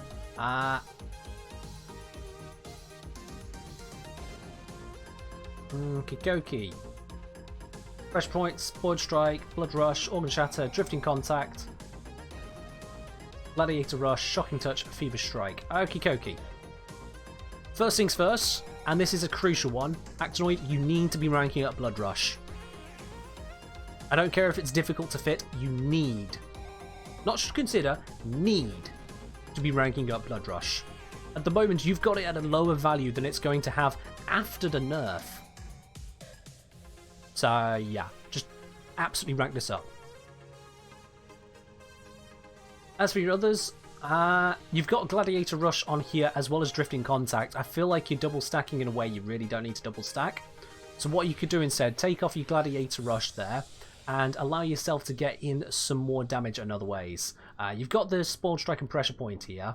Let's see. What have I got on my stat stick for Cora? Where is it? I've got the Dual Razor. You see, this is the one I use for Cora myself at the moment. Granted, I have a Riven with damage, initial combo, and heat, which is honestly very nice to have. But I'd say you can consider getting hold of Weeping Wounds, putting that in place instead, and that's going to give you loads of status. That can do you absolutely great there, Actonoid. Otherwise, look to use Gladiator Might. I don't think you have that on there, do you? No, so take out Gladiator Rush, you can move Shocking Touch over, and put in Gladiator Might instead. That will stack up your crits a lot higher. I think that actually just those two bits alone, Gladiator Might and ranking up Blood Rush, that should be enough to fix your build. Does that make sense? And then your Cora, let's see here, so you've got... Oh no, no. Here you go. Here's your biggest bit. You've got a 40% strength Whip Claw. You've only got 40% of the damage of the basic Cora, and you haven't got the Cora mod. Let me just grab that one in here. What's it called again? It is Accumulating Whip Claw. This one. So Accumulating Whip Claw, hitting 3 enemies, will give you a 35% stacking damage bonus to subsequent Whip Claws. That is basically a plus 35% strength each time it activates, and that scales to a max of 350%. That's mega. You don't have the standing for it yet? Okay. Let me see. Does it come from here? Accumulated whip claw? Nope, not from that one. Does it come from this one? Accumulated... Ah, okay, damn. I'm not able to give you one, unfortunately. I don't have a spare there.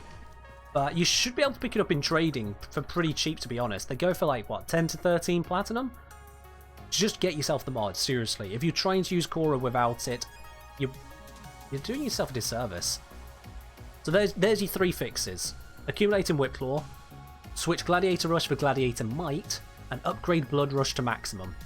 You do those 3 things, I'll guarantee you'll see a huge difference in the output from your build. And then just make sure you build your combo first. Score in Red Veil? Yeah, I don't have the standing in Red Veil to get a mod. I've only got 1,000. Unfortunately, can't do it that way, Shenzo. Alright then. I put it off long enough, guys. It's time for us now to do that mission. This is going to be the definition of pain. Except I forgot to also mod up my, what's it? Excalibur for this. Excalibur, I'm going to take off that. I need this on there. Take off that. Take off that. I am going to need to have energy.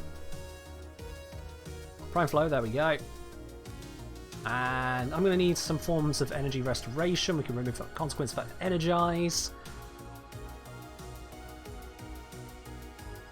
And then I just want defensive, really. Rolling guard. Need to stay alive. And with 9, I can't really afford much with 9. So what I'm going to afford is...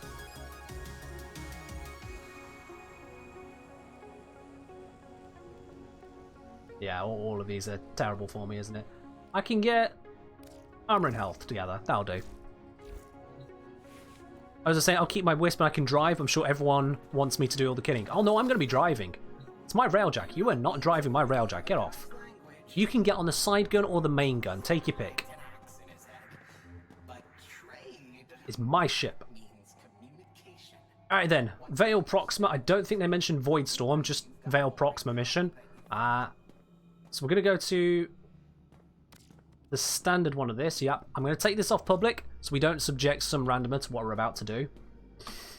Oh god, this is a terrible plan. This is a terrible plan. This is absolutely terrible. I think I switched to Xeneric. We're going to find out, aren't we? Here we go! So this is because X-Out, you took those 300 bits over here. You picked this situation. I hope you damn well enjoy it because I don't know if I'm gonna. Oh boy. I need energy to get started. Please. Please tell me. But... Operator? There we go. Good, I did put on Xeneric. Alright. Good, I can do this. Also, those guns are going to be doing a lot of damage because I have some very good NPC crew, I think.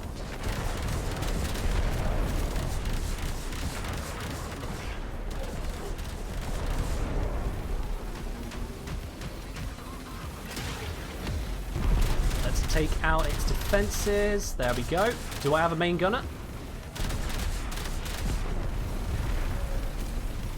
Do I have a main gunner? Ozo? Yes, good, there we go. Boom! Alright. First one taken out. I'm gonna fire off a volley of those. Get some more energy. So far, so good, guys. So far, so good. Now, do you want me to do the ground mission, or do you want me to stay in the railjack? X-Out, you get to decide on this one. Am I going inside the points of interest, or am I staying on the railjack? Main gunner.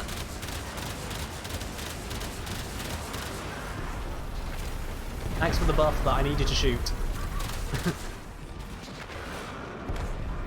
Oh, I should do the objectives. Ah, right, sorry, I didn't see that. I should do the objectives. Okay, I will go inside and do the objectives. Lord help me.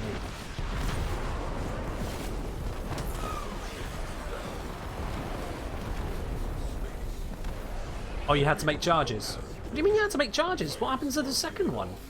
Don't tell me you got rid of it that quick.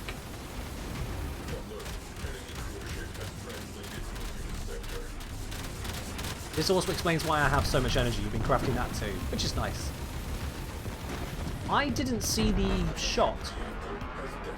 Alright, that seemed a bit sus.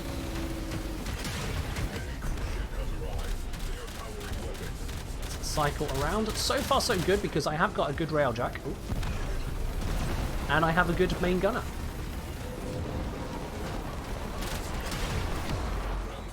Do not let that ram slide. There we go. We're good. Main gunner, do your thing. Oh, shit. Nearly got boarded. Oh yeah, absolutely excel. The charges now are very, very generous. I do like it as well. I also like it when someone fires. There we go. Let's back up out of those shots. Wing us around. Oh, I crashed into him. That's one way to do it, I guess, guys. Let's disable the ship.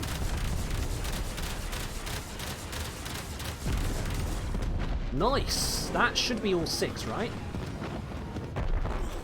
Cool. Let's take out the points of interest. Alright, Ozone, you have the helm. Keep the ship alive. I'm going inside.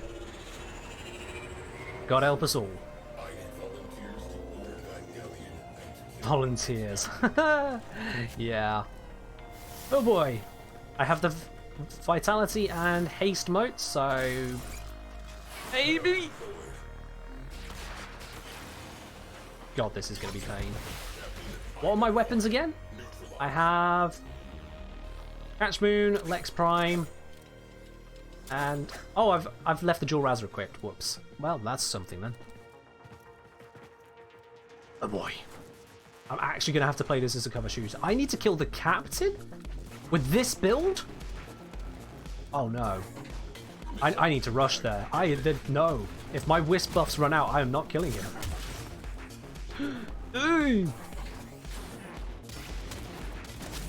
Should have forced me to do a Void Storm. Oh, that would have been just too much. That would have been too much. Come on. I'm good, but I'm not that good. I mean, I'm probably still going to die here. I'm going to have to pull out the cheesiest of cheeses to not die here.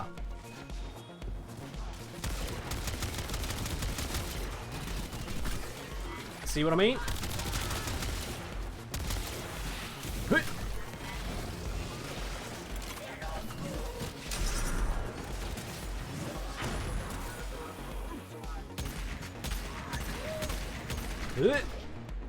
I have lost my companion. I should have been on Vazarin. Reload, please.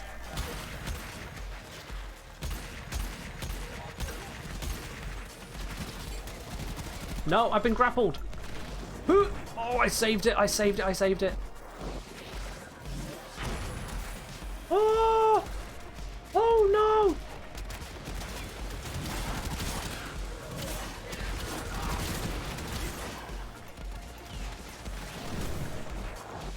This is impossible. I am surrounded by extremely high level enemies and I have a pistol, basically. I'm gonna die. Alright, you know what? I'm using this to cheese it. Don't you walk away from me. I can't reach around there. Alright, well, this is not going well at all. Not going well at all. Can I even use this a bit? Okay, that was a mistake. Let's not use that. Let's use the dual Razor. Oh god, that hurts, that hurts, that hurts.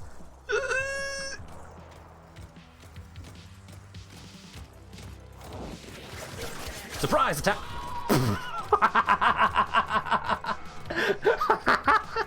That was not a very effective surprise attack. Oh no. Alright, we've got some invulnerability time. Try and stack the damage before the invuln runs out. There we go. Hey, Quellor blueprint. Oh dear.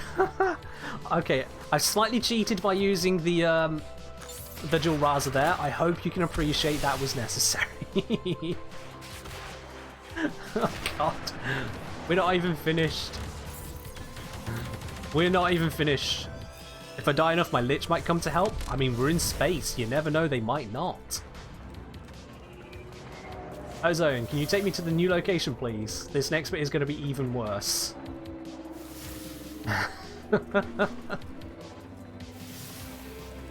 Oh god. What have I agreed to do?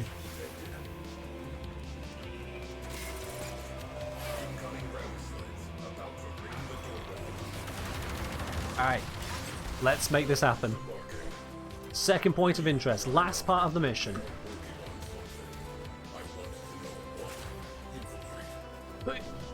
Jump. Jump around. Jump, jump, jump around.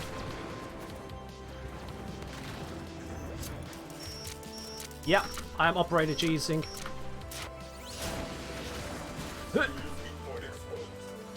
Get me out of here.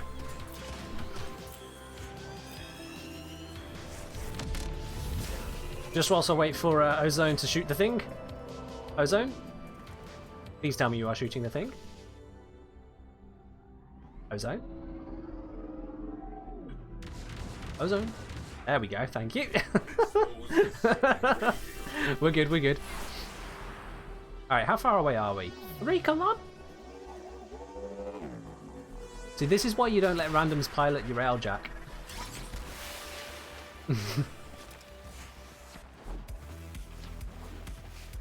For my next trick, I'm going to... Oh god, they're right here. Okay, that worked. Who needs operator mode? There it is. The last bad radiator. And sneaky sneaky, I'm invisible. What are you going to do about it? I want copies of everything. I think that was evidently very successful. Downloading navigation data. Nice work. Hot shot. Captain, terminated. There we go. 2 deaths and a slight cheese on using the dual raza, but you know what? That was a no forma, no potato excalibur. Granted with Wisp support. And we farmed over on your optics. Which no longer drops on Xmas units, so it is now an achievement, so shh. We're going to head on over to the dry dock, and that is now that. We have gone through all the frames picked, we've gone through all of the missions for today, we've reached and surpassed what was the intended run for today, so it is time for us to do the Riven raffle draw. If you have been holding out on getting yourself a Riven raffle ticket, now is your very last time to get it, because as soon as I've written down all the names into today's spinner, that's it, entry is closed. So you have got seconds if you have still got a Riven raffle ticket you want to get. Just grab my spinner.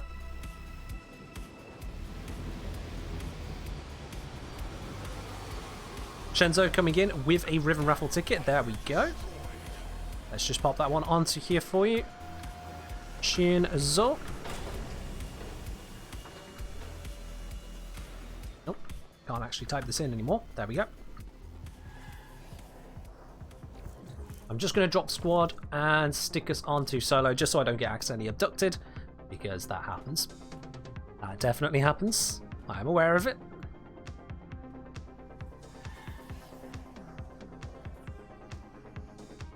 Okie dokie. So, Ozone 7D has not 1, not 2, but 6 of today's Riven raffle tickets, and somehow he's still not got 50% of them, so that's impressive.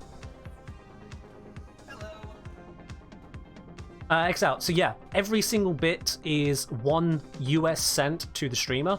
It costs you more than 1 US cent to purchase the bit, so that's where Twitch gets their cut. So when you see a streamer getting 300 bits, they are quite literally getting $3 US. Twitch has already taken their cut. So I appreciate it. Thank you very much. Alright, Papega has got 1 ticket. Actonoid has got 2 tickets. Lindapin has got 2 tickets. Oh. There we go. Type this one and that one. Buzz3791 has himself 1 ticket. Arnia has 1 ticket. We got Richboy94 coming in with 1 ticket. Ravink13 has a ticket. And Shinzu has picked up a ticket. This is a very busy looking spinner today. This, coming on screen now, there you go. That is the final spinner. Everyone's ticket is now listed and loaded. Only one person's going to be the winner. There is a lot of Ozone on there. We've got Ozone, Ozone, Ozone. But it can still be anyone's. So, the result today is... Anya. There we go, with 1 single ticket. And I'm not sure you even purchased that one, Anya. I think that one was gifted to you by Omega. Anya, you are today's Riven Raffle winner. Are you here in chat? Yes, you are. Perfect. Anya, there you go. GG indeed. Ozone unlucky on the 6 tickets, but, you know, that's free raffle gambles for you, isn't it? There we go, Anya. So, quickly, send me a message in game. I believe you are just Anya on here as well, aren't you? In a hunt at the moment. Alright, we'll sort that out for you because you've been around before. I definitely know you're still going to pick up the rivens. So, excellent stuff all around. And to everyone else, thank you very much for joining in on today's stream.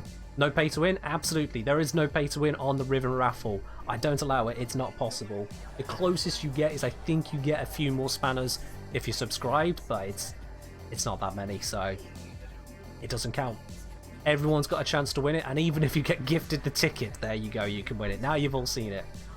But don't you go anywhere just yet. We are going to go raid over to another stream to spread this love to another part of the community. I always like doing that, and we're doing that again today. So, let's see who we're going to give a bit of fun over to. Who do we want to say hi to? Anyone got anyone in particular? I wonder if Astrosogi is streaming at the moment, in fact. Let's have a look who is doing what.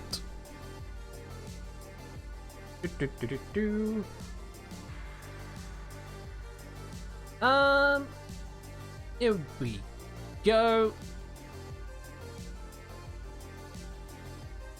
So I'm looking for someone who has got a nice bit of stream going on, who has got a webcam that's active, and otherwise looks like they're going to be nice and wholesome. Wholesome-ish. Wholesome enough. You know, I'm not that wholesome, so... Wholesome enough. Let's see. I'm going to choose... How's this stream look over here? I'm just going to try and get through the adverts, see what their stream is like. Gonna take a moment, because Twitch adverts are like that, aren't they?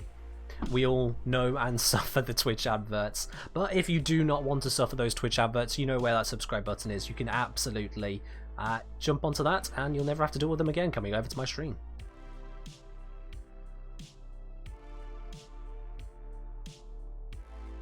Alright, well, he's doing some gameplay. He says he's PC as well as other consoles, and he's got his webcam.